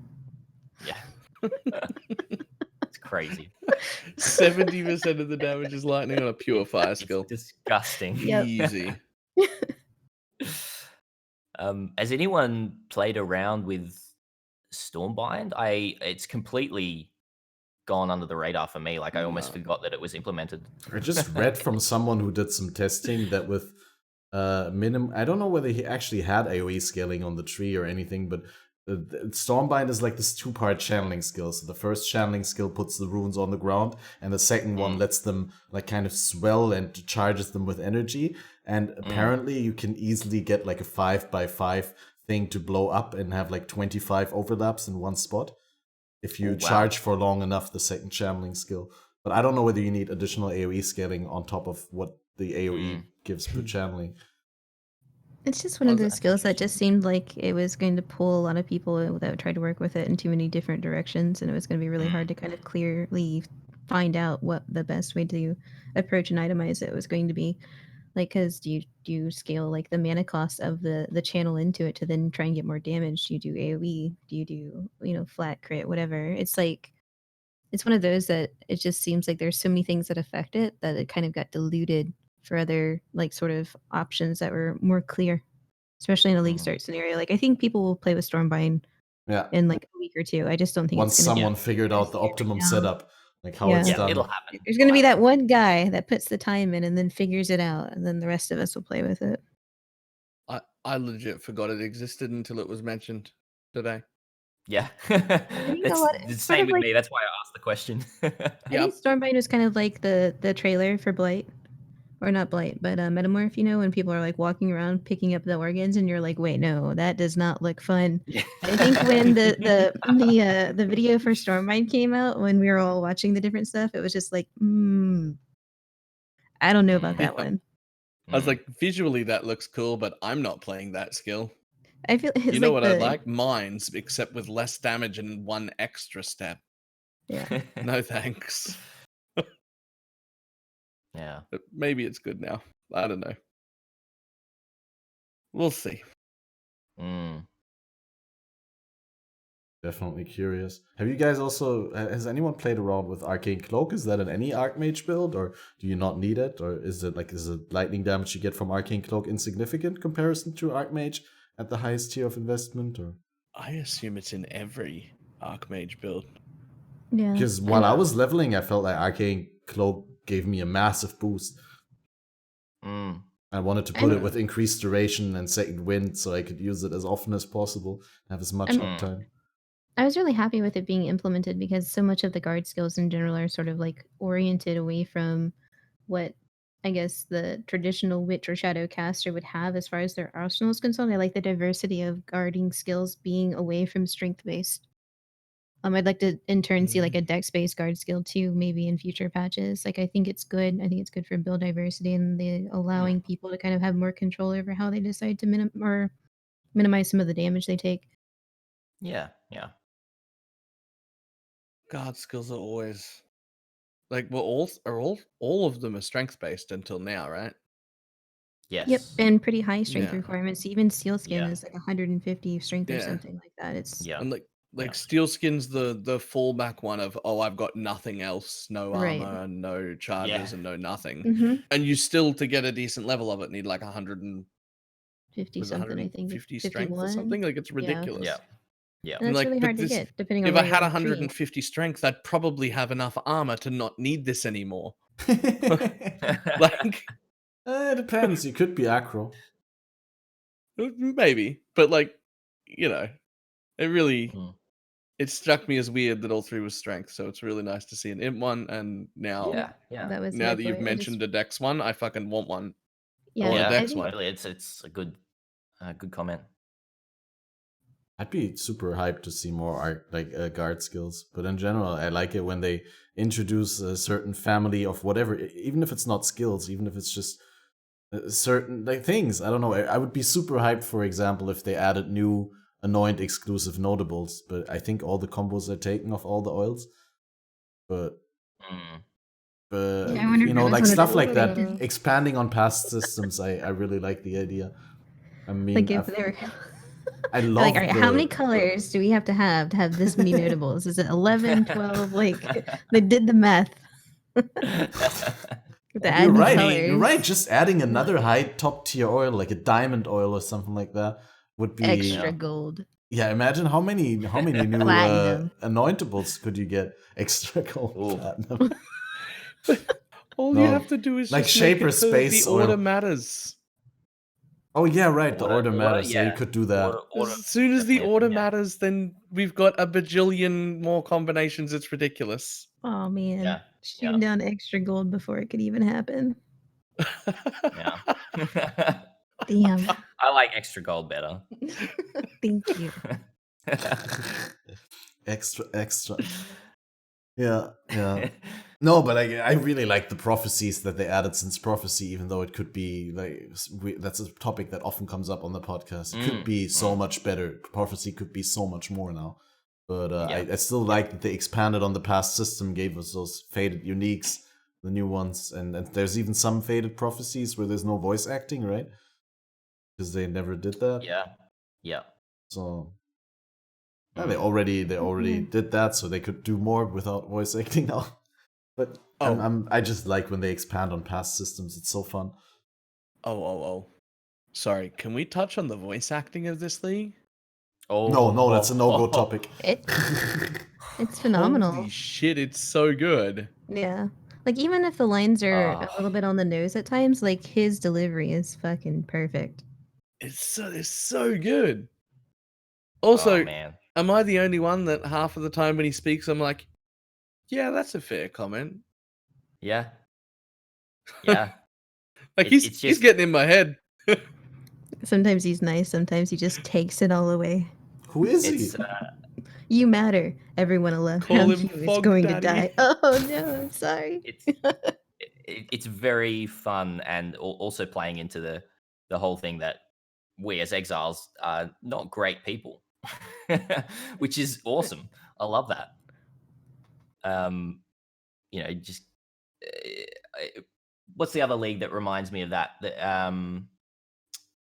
My goodness, my brain's gone blank. Incursion, just like going in and murdering these temples full of people, going back in time. It's kind of fun to explore that side of things. And the voice acting is just immensely amazing. So many times in the first couple of days on stream, I was just like losing my mind over how interesting and immersive the voice acting was. So much fun.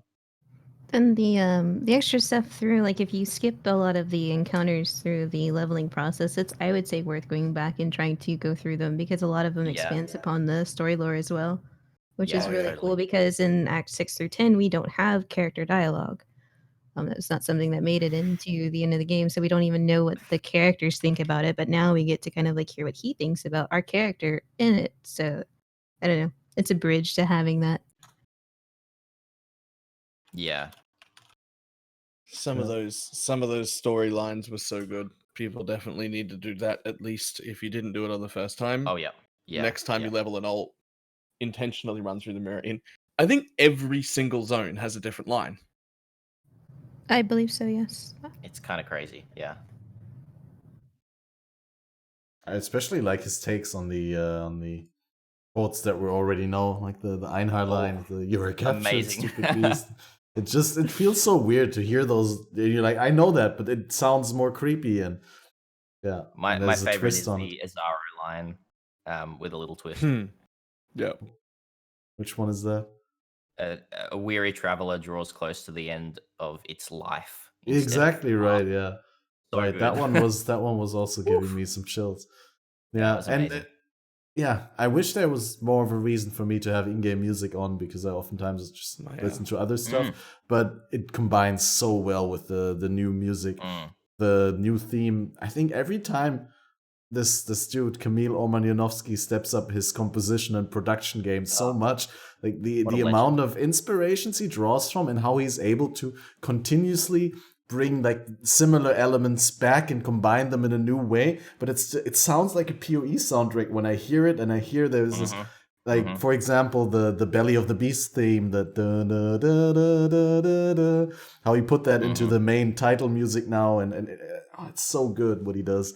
I'm really happy to have Really that cool. guy on the Really game. cool. Yeah. Absolute legend, Camille. I think my favorite line is one of them is, "Everybody you know has been replaced with imposters." And I'm like, whoa. Yeah. Whoa. Like, some of these lines There was also might something that actually upset people. there was also something with sickness, like everyone's sick around you or something like that. Oh. And I was like, Monka, I was like, this is not the Culling of Stratham, okay? We don't need to do this right now. Everyone around you is sick. Yeah. I'm the one that's sick. I gotta stay away from everyone. Man. They're all dying and it's spreading or something like that. Yeah, I don't recall the Yeah. exact line, but I knew it. Mm-hmm. It hit a weak spot in my head in these current desperate times. It really made me wonder how recently that line was created. Exactly. Was it on Or was it- purpose, or was it a coincidence? Yeah, like Betrayal coming right after that one BlizzCon. And that Oh, yeah. apparently wasn't planned either. That was, Yeah. Well, I would have happy said it wasn't accident. planned either. Yeah. Didn't they call the guy back in for it and have that when Einhar came out? Yeah, the not have next exile one got changed. They called but the guy back the in. name of the league was Yeah. But like for voice acting, they called Einhar back in to record "Do You Not Have Nets Exile?" because So good. the league was coming out like 2 weeks after the whole "Do you not have phones?" from Blizzard, and they were like, "That's too good of a thing. We're gonna call him back in here. We're gonna slip that in." Amazing. Like, Yeah, the do you not have Nets Exile still cracks me up sometimes. Yeah. Not every single time anymore, but the first 20 times, 30, 40, 50, for sure. Mhm, Was every mhm, time mhm. spot on. Very good. Mm. Yeah. Mm. Is there any like top secret second wind skills that I should be using? I know it's great on movement skills, of course, convocation. Is there anything I'm not thinking I want to about? work with it with Frostbomb. I think it'd be really Bring- cool because Frostbomb has a nice large hit damage. Right, I remember Octavian doing some crazy Frostbomb builds, like pure Frostbomb, just main damage output Frostbomb. For that, you're right. That could be really good. True. Brand yeah. I recalls honestly OP. have not thought about it. Brand recall? Wow. Yeah. Okay. Yeah. Yeah. I haven't touched it myself. You apart from can't, you using can't it. combine it with Unleash, though, right?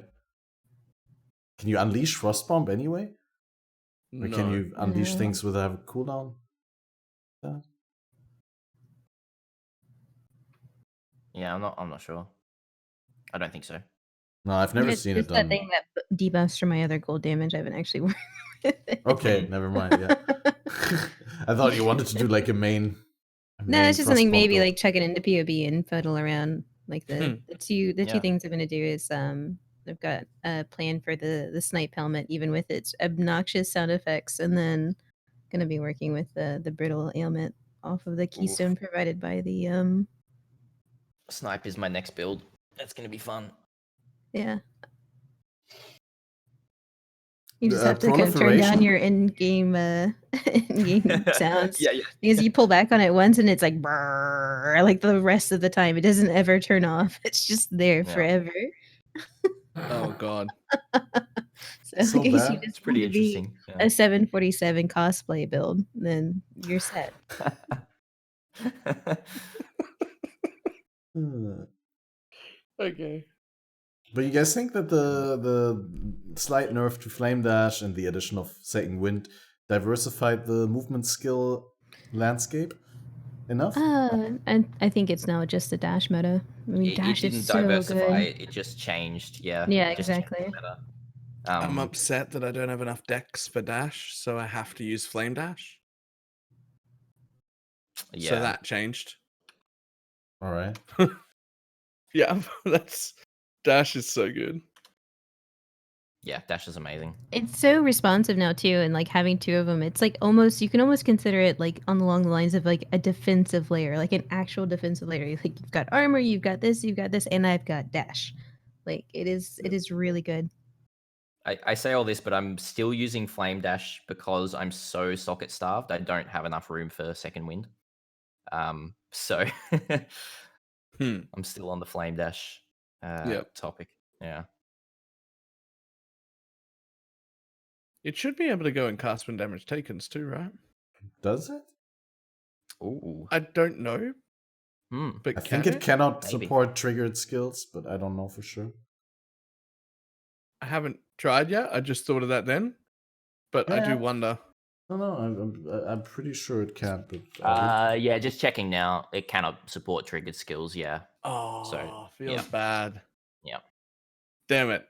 All right. Yeah, that made me go, ooh, that's it. yeah, Right? that would be Like insane. I hadn't thought about it until just that second. The and I thing was is, like, oh, otherwise you I could put wonder it if on that- your cast on crit setup as well and lower the cast on crit cooldown for like a cheap support gem investment. Yeah.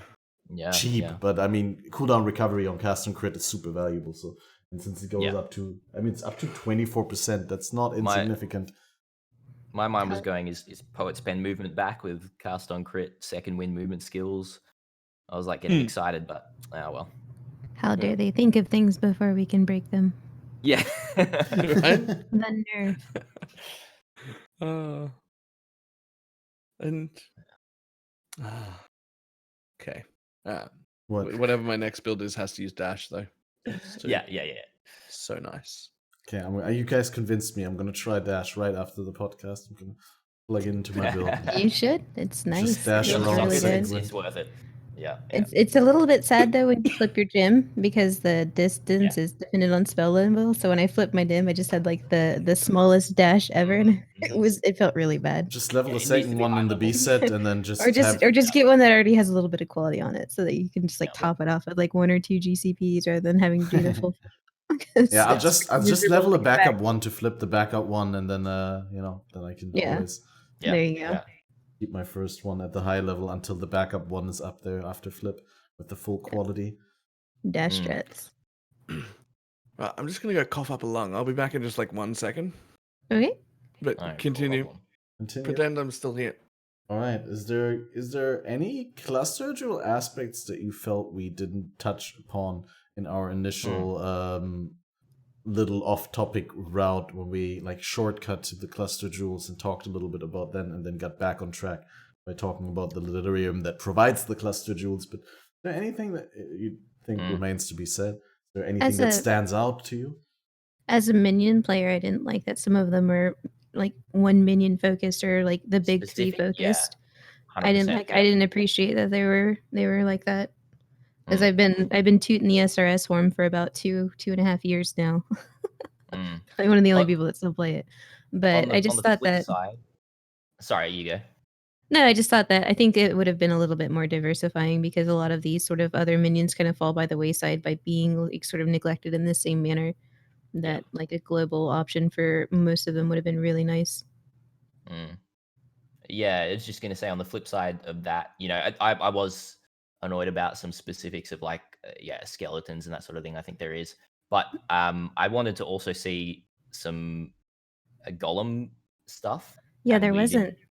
I think the Yeah. argument for that can be made though because they already have like a dedicated set of in-game jewels that buff them It's entirely on true. their own. It's true. So maybe that's why I didn't make it in. The one that I was actually the they've most been mad pretty about stagnant for a while though. Yeah. was there was one notable where it was minion life and then like the size of your zombies or something like that were increased too, and I was mad about it because I have a popcorn SRS build and I just wanted like more minion life, and then I wanted big flamey boys. Like I wanted to stack as many of those as I could, increase like SRS's size by like 200% or something like that. I don't know. They should just change it to all minion size. I It reckon would have that'd just be been fun. hilarious. Just the biggest boys. Yeah. But there would have been. We did get one. SRS got one. The whichever the notable is that gives you 4 seconds of invulnerability is a huge quality of life for just not only SRS, but I'd imagine the blade stuff now too. Animate weapon. Yeah, animate weapon. It's kind of good, but animated weapons, I think SOS benefit much more from it than skeletons because animated weapons are something that you more ramp up slowly over time, over the course of a map, rather than summoning them all at once. Skeletons, you kind of, just put 3 cats down and you literally get your jump max them, number. like you put them right on top of the boss, and SRS gets a huge quality of life for them because it gives them time to kind of get from where you are to where the boss is. So yeah. But yeah, the weapons, it's kind of if you with the animated weapons, you kind of want to have your maximum weapons up before you go into the boss room, and then you kind of just maintain them. But if they get wiped, you already halfway lost the fight because it's so hard to struggle back up to your maximum number of weapons. You don't use unleash or something like that, or like a trigger setup for it, or totem. I was thinking more in the Delirium stuff with how like tanky the stuff is. Like it gives them more of a fighting chance to do some damage before they get wiped out. Because they seem to have the same issue that SRS does at high damage, which is that they are extremely susceptible to arena and splash damage. Which is like why the argument I always make is empower over ruthless in SRS links, just so that you can get like life scaling and damage instead of just damage. Yeah, I've been telling all the people who are like complaining about the survivability of animated weapons that you maybe have to make some compromises. People want to go for the maximum damage, but in the end, if your damage value is high on your minion, but your minion just doesn't survive, then your damage numbers may as well be 0 because you need to be able also to deliver that damage. And so I thought maybe, replacing stuff like I don't know, some red gem with Fortify could also be good for certain bosses, so that you just it's a huge reduced damage. Not reduced anymore; it's less damage now, right?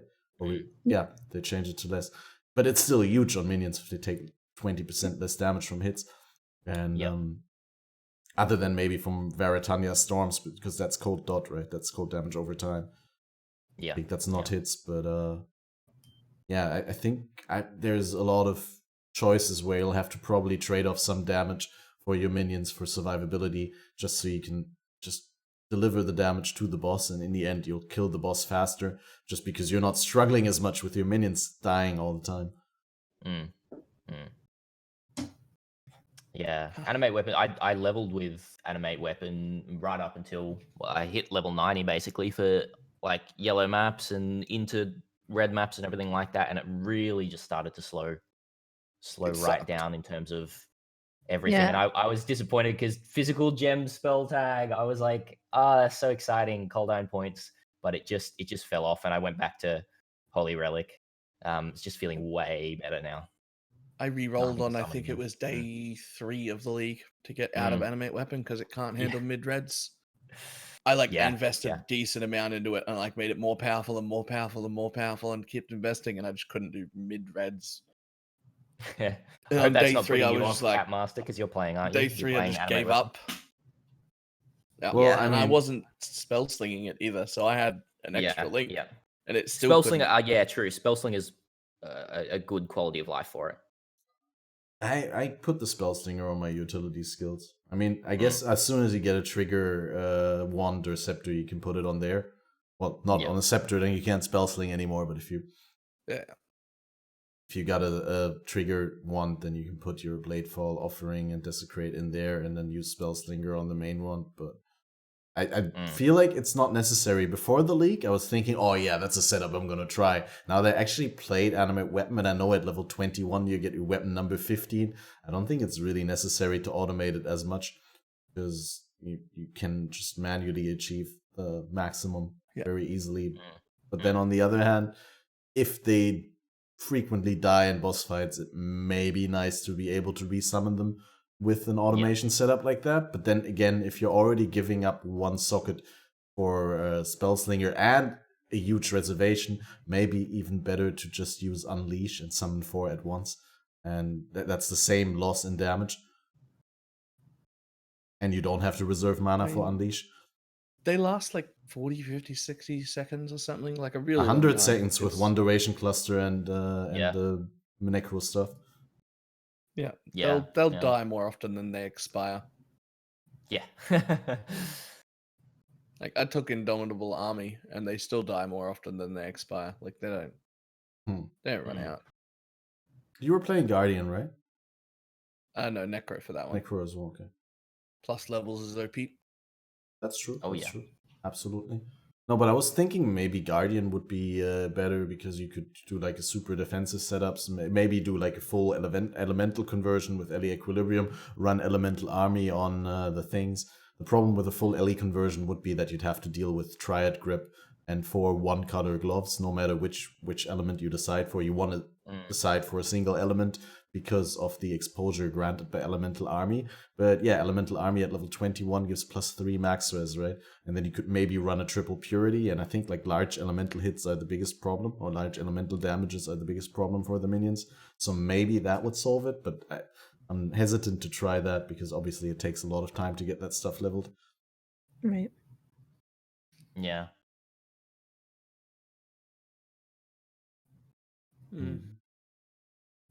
I don't know. Animate Weapon's the only one that's been severely disappointing. I'm completely off Animate Weapon now after having done it in Delirium mid-reds. I'm not touching it. I'm happy if it works into low reds, and then, like I said, I still got the easy way out of just replacing with skeletons. Should be fine. Yeah. Bring skeletons there. Make sure you got them leveling. They're still super. I got to Val Summon Skeletons, obviously leveling, because it's such a good skill for a single target. Yeah. Just Val Summon Skeletons on a 3-link. I actually got Val Summon Skeletons in my Hakuna Matata shield with with minion damage and melee fizz, and it's so good. Yeah. Just the 3-link +2 Val Summon Skeletons obliterates, and also the 8 skeletons max that I can get out with what is it, Lord of the Dead in the tree, and that's basically all I have for max skeletons. So I got 8 max skeletons on the current level, and I just putting them out adds so much single target on top of the animated weapons, which is already kind of good, because you just stand there and watch the life go down but yeah. No, I to be fair, I only ever had clear speed issues with them. Any single target boss, even in the tier 13s that I got up to, any single target would just disappear. I heard they have significant problems with 4 Watchstones Conquerors. Significant problems, like particularly Veritania and Baron. I didn't. You didn't? Yeah, then you No, did something different. they killed them before they got to do anything. Right. They do scale extremely well with levels, but like you don't notice that in clearing. You just notice that in single target. And I was using animate weapon just for my clear because my Herald of Purities were again just stupidly broken for single target. So it just ended up not being worth it running them at all for clear. It was very clunky to keep up.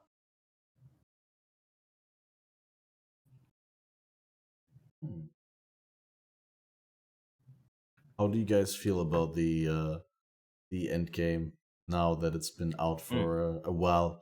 After last league has settled and there's been some adjustments, we get the whole lot of quality improvements, quality of life in terms of deterministic conqueror spawn, and we also got promised that we can put Zana missions onto the maps via the device rather than the masters, but the technology is not there yet. It's going to come next week or something like that. Yeah. Or was it in the patch now? I missed it. I think I have. No, it in it's there? still working next in. week. It's not there. Still Yeah. coming, yeah. Huge We quality of definitely life get though. that. I've been wanting that for a long time. I was like, there's like this little like sort of like explanation text underneath like the map options right now, and it's like, this is how you use the map device. It's like, take that out of there and then just put the icons right there. And then when I got announced, I was like, yes. Yeah. Like, that's exactly what we wanted. Yeah. Thank you. Yes. So good. I'm nearly tempted to just not run master missions until it happens. Just because it'll be more That's- consistent. I've been saving some you'll up. have 'em Yeah. there. Yeah. I had Yeah, to I design just- an entire hideout to make it better. I got mad about it. I have a regular of mine, Coffee Powered, makes all my hideouts because she likes playing with hideouts and making them up, and she always makes really good nice. ones. She But does all the very good hideouts, all the hideouts that I've gotten since that change are less good, not because of her having to do them shit. It's just because there are constrictions now in place that I have to Right. put when I'm like, make this hideout. And I'm like, But everything but has to be also, centrally located. And I don't want to walk more absolutely than everything 2 steps. needs And yeah. yeah. Uh-huh. Like everything needs to be on my screen, and Yeah. that's very limiting from like a hideout design point. Like before that change, the hideouts that I got from Coffee looked way better because it was all over the Huh. place and there was stuff everywhere, and you could have masters over in a corner having their own little dens and stuff, and it's like they looked amazing. And now it's just sort of like, there's only so much you can do when you've got to throw everything right here on this one screen, and then Right. that's Yep, it. Like, yep, and I'm yep. since everything is there now, I'm never going to walk anywhere else, and there's just only so much you can do. Oh yeah. So yeah, very excited for that. It'll be good. Yeah, I postponed making the rest of my hideout until that's out. Oh wait, the reduced favor cost for the decorations is not out, or was it something It's else? done. That's done. That's out. Oh man, 2 days before that got announced, I spent all of my favor. Yeah. The Oh, last one I did was it was like 12 really rough. million. I have to write support and ask for a refund, like when things go on sale the day after you buy them. Man, it was so disappointing. I used like 20 million favor or something in a day, and then it got announced. I was in a little bit of a depression for a little bit. Had to go outside and just think about things. Yeah. Here's the next thing I really want for hideouts. This would be huge. I would like, when I import a hideout, if I don't have stuff on the list, I would like it to just give me a list of the stuff that's missing in game and give me an option to press that says buy it all. Yeah, that'd be nice. Like as long as I've got the levels and it's okay. Yeah. Like as long as I've got access, just fill in all of the gaps, because I don't even want to know somewhere. I think it's like 800 million or something. It's ridiculous. I don't know. It's some amount. Yeah, it's some amount of favor that's so high that even before the changes, I was never going to use it, even if I got a full-on new hideout every single league. It was going to take me ages to ever use it all. Like, there's way too much. Some, I don't know what the number is, but some ridiculous amount that I'm just never going to run out of. But oh my god, just like running around to all of them and finding all the individual pieces you're missing and Like, buying them. And, who sells small snowy rock? Damn it, I can't find it. Yeah. And just having a way to just import a hideout that we have and then just buy the missing pieces would be huge. Yeah, I've never thought of it like that. Honestly, I never even loaded a hideout that someone else made into my game because I don't really care. I just use plain hideouts. I just use the baleful hideout. I get like some items in there that are automatically placed when you pick it the first time, and then I put like 1 or 2 tables and like put the NPCs in places where it looks funny and it's super inefficient for mapping because you need to run to every single map to every single master to put your master missions on the map, but I like it and I got used to it. But yeah, that would be super cool. I've always honestly thought that there was some sort of function like that already in the game, but hearing that it's not does kind of scare me away from trying until that is in. There's a website you can use, and what you can do is you can load in a hideout. Yeah, and then it will give you a list of all the things that you need. So yeah, you got to save that hideout, then upload the original file that you were given and your current file, and it'll like scan both of them to find all the missing pieces, and then it'll spit you out a list of things you have to buy and what master they're connected to. But it does know what you have based on your file, like because not so everything that I have in my stash is in my hideout, right?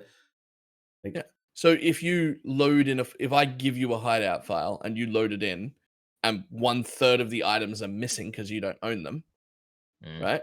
You'll save the hideout once you've loaded it in as a different file, and you'd be like, name it like scuffed hideout or whatever, and then you upload both the original and your new one to this website that I can't remember the name of, and it spits out a list of what the differences are between the two. So then you have a list of what is missing, and it's all listed via what master it is, and then you've got to run around to all the masters and buy all the copies of all the things you're missing and then re-import it, and it's too much work. I can't. It's too much work. Yeah, and one day I really, really want guild hideouts. That would be so cool to just chill with your guild and just be mapping from the guild tile with your guildies. And if it's only per region. Yeah, that'd be really cool. Yep. Think we'll get guild improvements before 4.0? I don't know. I think they'll come with PoE 2. I don't think we'll get them beforehand. Yeah. Or they might not even come. I don't know. There's something a long time ago. Someone linked something. I can't remember where it was. It said something along the lines of like in beta there was supposed to be like guild events, and there's still no guild events. So yeah, it's probably very low on the quality of life list for GGG. Yeah. Honestly, but it's an area they really failed to cover so far. Like PoE is in theory a very interesting game to play in a party, but in practice it just isn't. Like unless you want to juice the maximum rewards out and you be like, you want to be like Empyrean and unless you want no life away. Actual supports. Yeah. But if you want to group with people, you need actual supports. You can't just group with a friend for the afternoon. Yeah, and like the performance, the visual clutter, like everything doesn't seem to be optimized around the party play. And if they can get that right, that would be such a massive hook that keeps players in the game. Also, it would be huge for league retention. Like, because if you play with your friends, you're more likely to return. I mean, you see that with World of Warcraft, where people go and come back, even if it's just for the raids and the weekends or whenever. They're going to be there, even if they don't play it like 6 days of the week. But raiding with the friends is always an event. So, I don't know. I'd really be happy to have that in PoE.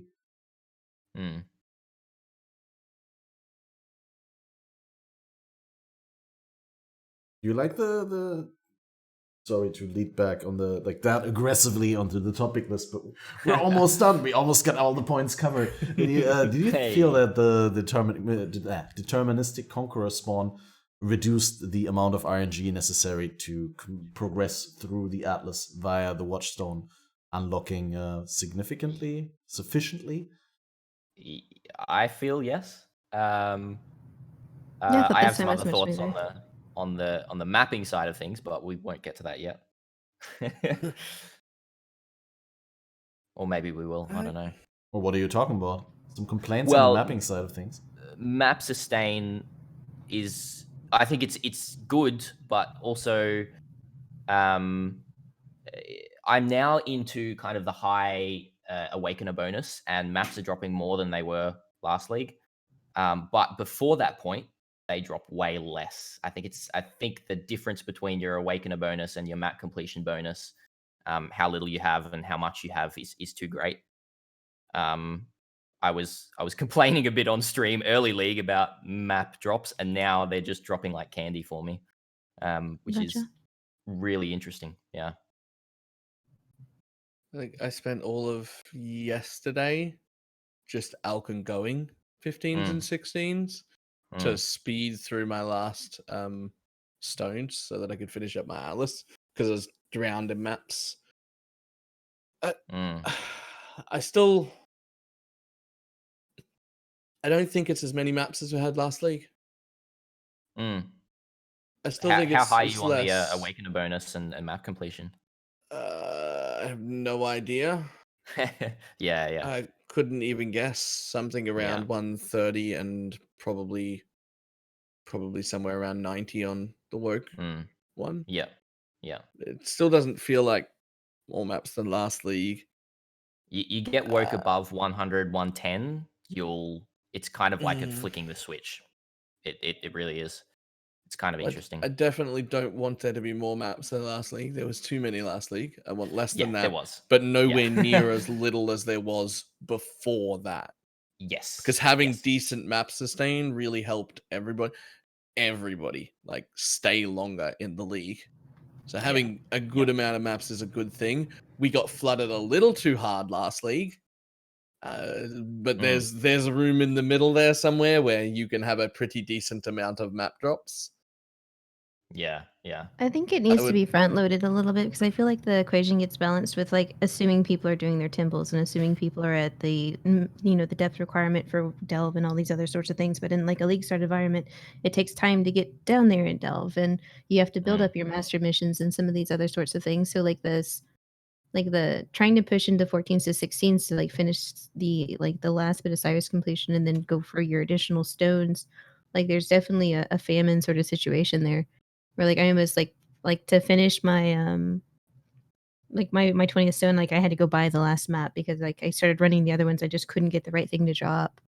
So like maybe a little bit more on the front end, and then as your other bonuses build, it kind of like tapers off or something like that. Not saying that it should just be handed to you the first time you complete your Atlas, no matter what, but going from 10 to 12 to 13, 14, 15, 16 was a hard push.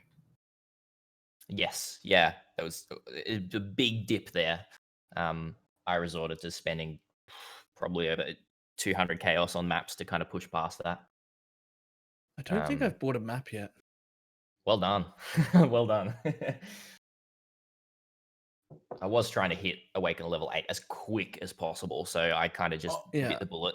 Oh, you said you spent the money on buying the maps. I thought you spent it on rolling them so you would hit the right quantity maps to be able to progress. No, actually trade league buying. Yeah. Right. Yeah, no, I don't think I think I'm gonna have to buy maps today because my Atlas is done and I don't want to wait around to finish it to finish all the other maps up to get the preferred system running because I don't want to make a single map preferred until I've completed all of the other maps because otherwise I'll never get them. Yeah. So I have to wait until I'm finished before I start using that system. and I want it. You cannot take them out again, the preferred maps?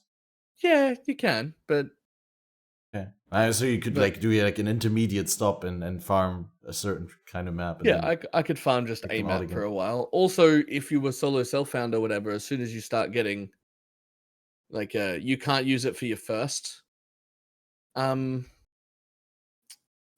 it called, favorite like thing, because you have to complete every map in the region. But if you're Mm. going back to get woke maps, you can just move them at will. So if you need to do like the Awakener level 8 bonus on a map, you can just throw a favorite on it and run a map, and that'll probably be the one that drops, and then you'll Yeah, have it yeah. to run. And you being able to just move that at will for no cost should make that end portion of completing your atlas rather easy to do. Yeah. But the way there is a hard push, you say. I heard that from other people, definitely, that around the high end of the top, the red maps, they fell back to tier 14 or tier 13 and couldn't get back Yeah. up Yeah. again. 14 and 15, like 13, 14, 15, it's kind of a little bit of a rough spot for sure. Yeah. I had There was a little twice bit I of a dropped all the struggle way from breaking into 16 to yellows. 11. Yeah, I Well, went back not and actually yellows. just like filled in every single other bit of completion on the map too to try and like help the push, and it didn't really seem to make a difference. I do that all the time. That I try to fill out the maps in order to have better chances of progressing. And yeah, I'm always asking myself, did that really help now? Or The did I answer just is get no. lucky? No, it didn't. I didn't seem to notice it anyways. Like I had trouble. I think it was in 11s actually, like getting into 11s. But once I'd broken into reds, everything else was smooth. And when I say trouble, I just mean there was like a few hour period where I kept having to drop back into yellows to get more reds. It was only for like a few hours. I don't know. I felt like the whole thing was fine. I didn't really think like there was any massive issue. But there's a lot of nuances now with the Atlas, and there's even a lot that I didn't There's a even lot. understand. I was helped out by chat quite a bit. I Mm. screwed up my Conquerors once, so I ended up having to run another set because it didn't have a stone. Like, there's a I'm getting lot so of many questions about Atlas. Yeah. I've resorted to. I'm working on a massive video guide at the moment because I'm just like, right, I want We to don't make have a this clear for choice. everyone. Yeah. Yeah, because it is confusing. It's really confusing on how to progress properly and efficiently. Where you socket watch stones, what other mechanics you can use to help with all of that. Like there's a lot you can do. For example, buying a couple of if you're not the first person to kind of be getting into the maps that you're at, you can buy watchstones that drop from Sirus, and they will help you get your awakening bonus up to drop more maps and that sort of thing. That's like super helpful. You can get them pretty cheap. That kind of stuff as well. A lot of things that people don't know how to fully do it efficiently. Yeah, it's interesting. Yep. I really like that they changed the system overall. Like the change that they made last patch already, the Conqueror's change. It's just going from the Elder and Shaper, where we already kind of figured out how the best way to progress works, to something that's completely new and also like a fair bit more complex and gives you like more different options. Again, increasing diversity. It seems to be the theme of these last 2 leagues. And having 4 different flavors and instead of just 2. Like 4 different conquerors and like big bosses that have their own influence types and their own exalt orb even. I think overall it's really cool. And I can't wait to see what else they have in store for us in the next couple of expansions leading up to the very, very big one, hopefully already in the end of the year. Yeah,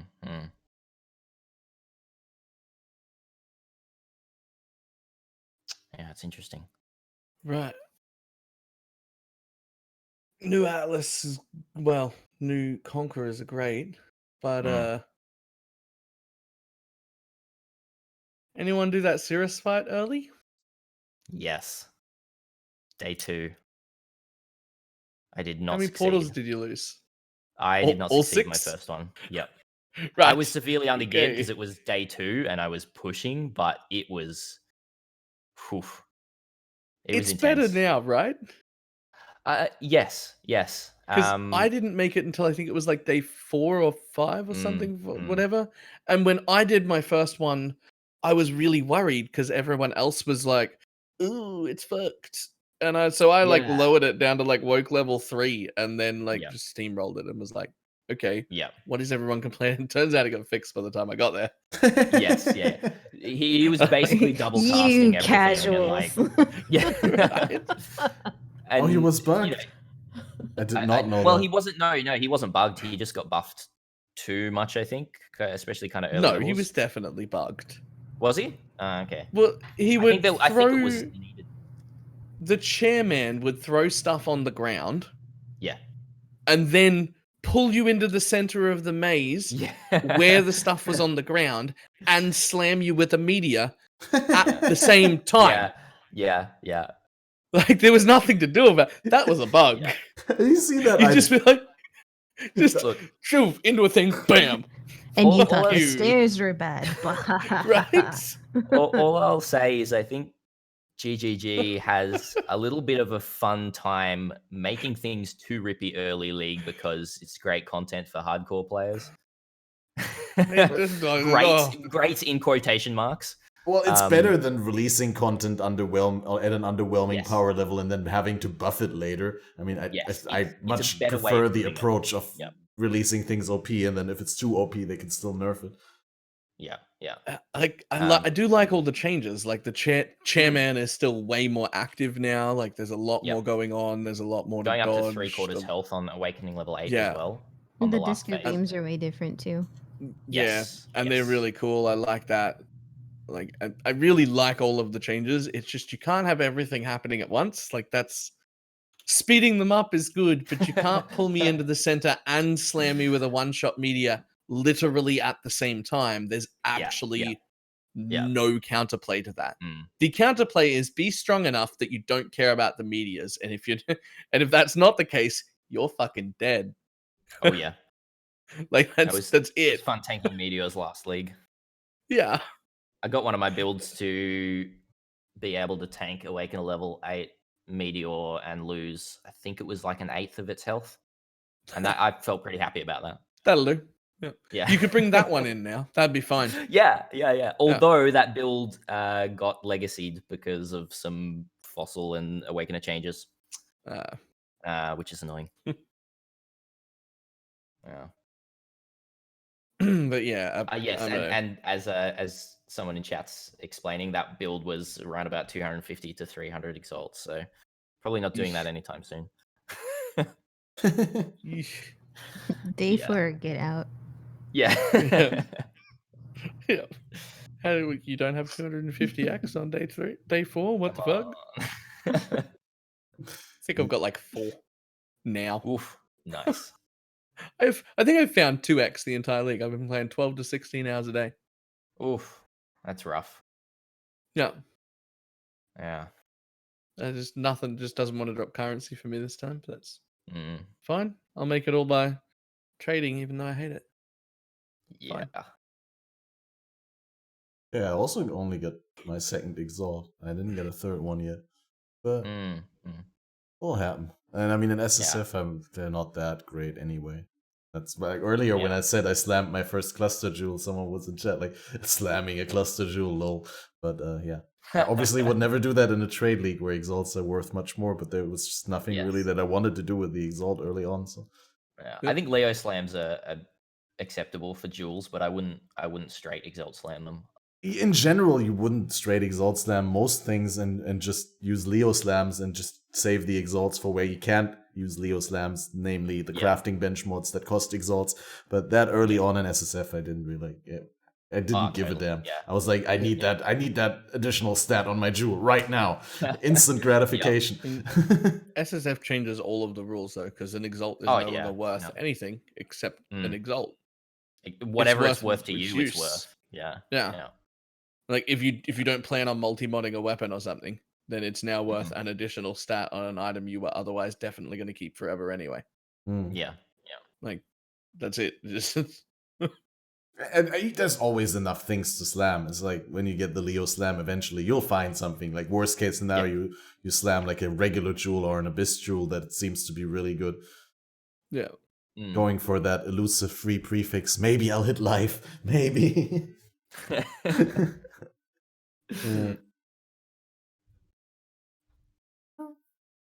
That was fun. Is there anything you guys want to still address? I think we worked through the topic list. Now it's open-ended. I think Brittle hasn't said anything about Shaper yet. Have you encountered Shaper, Brittle?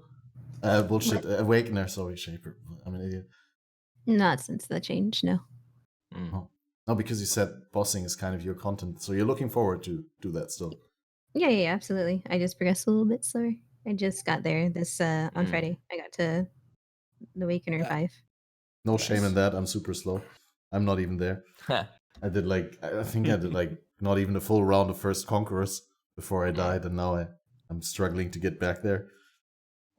But it was mentioned.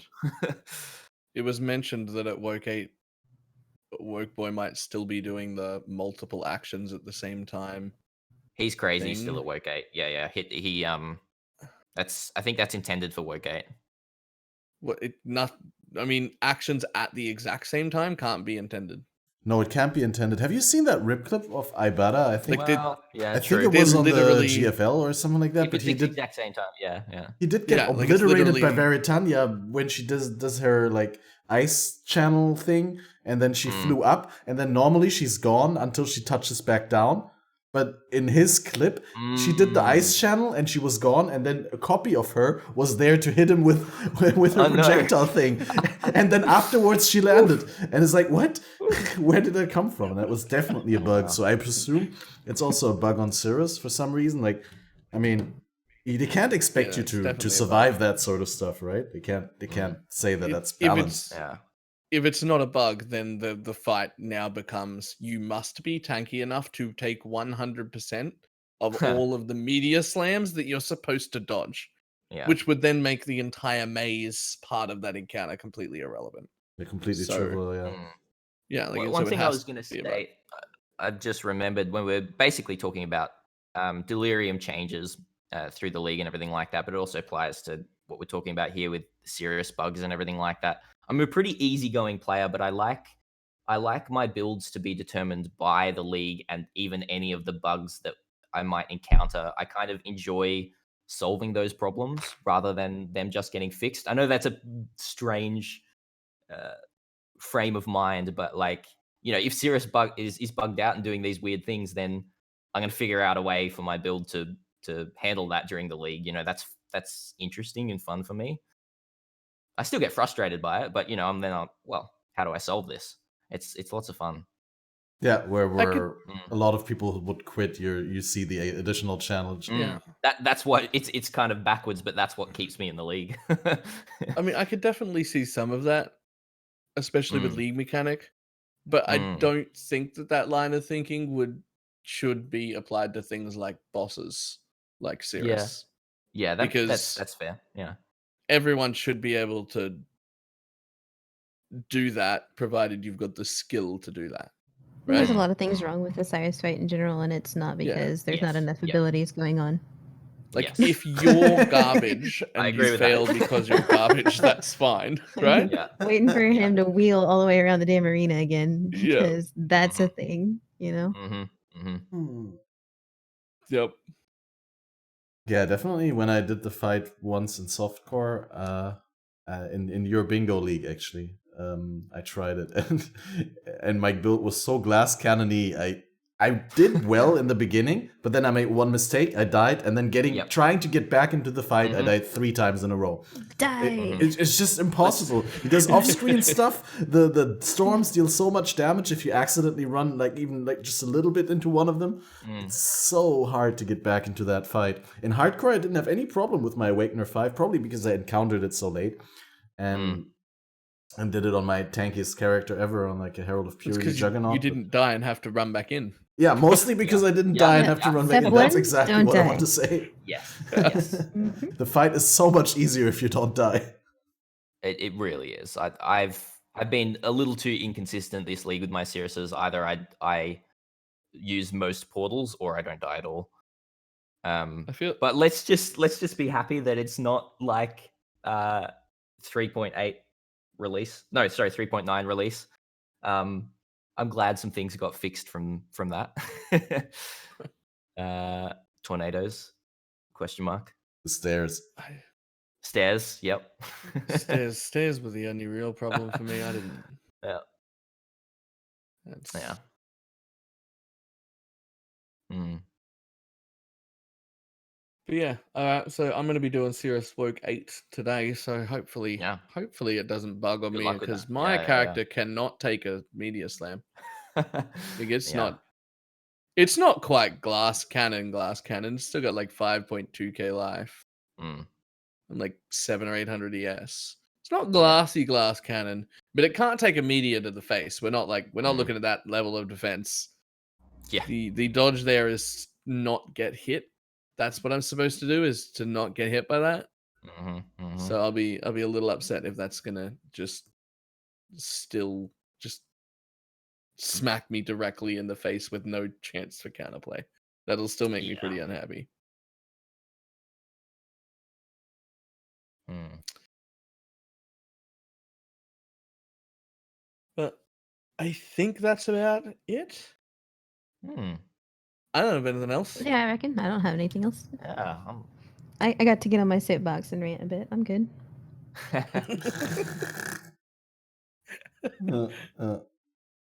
Well, It's good fun. it was amazing having you on the podcast.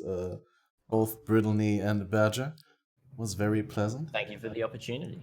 Yeah, Been thanks fun for the being invite. here. Pat, do you want to maybe plug your channel real quick? Tell people where they can find you and what kind of content you have on the several platforms. Brittle. I am at twitch.tv/Brittleknee. I stream in the mornings Eastern US time about 8 until like 2 or 4. I have YouTube, though it is sparsely populated with build guides and hideouts. And my dogs are awesome. Yes. Yeah. Nice. And you, Badger, where can we find you? And what do you do? Yeah. So you can catch me on Twitch as well at twitch.tv/ThisIsBadger Gaming. And also on YouTube at ThisIsBadger. I do lots of build guides. Not so much at start of league right now, but I've got quite a few planned, and also bringing out some kind of PoE mechanic guides as well and everything like that, which is lots of fun. So come check that out if you're a bit confused about some specific content. Yeah. Amazing. Yeah, I guess you guys know where to find Balor or where to find myself. If you guys haven't watched the podcast from the start and you want to give it another go from the start, then that will be uploaded in full on Balor's YouTube. And I'm gonna try to have Adobe not crash on me this time when I try to compilate a highlight read. And other than that, we're currently working on getting it into other platforms as well. So there should be an audio version available soon. Maybe not in time of like the relevance of this episode, but we'll definitely, I think, put every episode from episode 20 on at the very least up there, and then add every single episode. Yeah, as soon as that's ready, I'll give that out. So well, thank you guys everyone for watching. It was a blast. Pretty nice podcast. I didn't really talk that much because I was so interested listening. Like sometimes I get into this mindset, because before I played myself, obviously I was a big fan of other podcasts and other streamers, and sometimes when I host and the podcast goes really well, I just sit back and I like to listen. I just like to listen what people have to say, because when I stream on my stream myself, then people already know my opinion. I talk all the time about what I say, but it's great to get some reality check what other people think and see that I'm not completely unreasonable. But yeah. Thanks everyone for watching. Wave into the camera for the YouTube, and goodbye. Next podcast in 2 weeks. Bye-bye. Yep.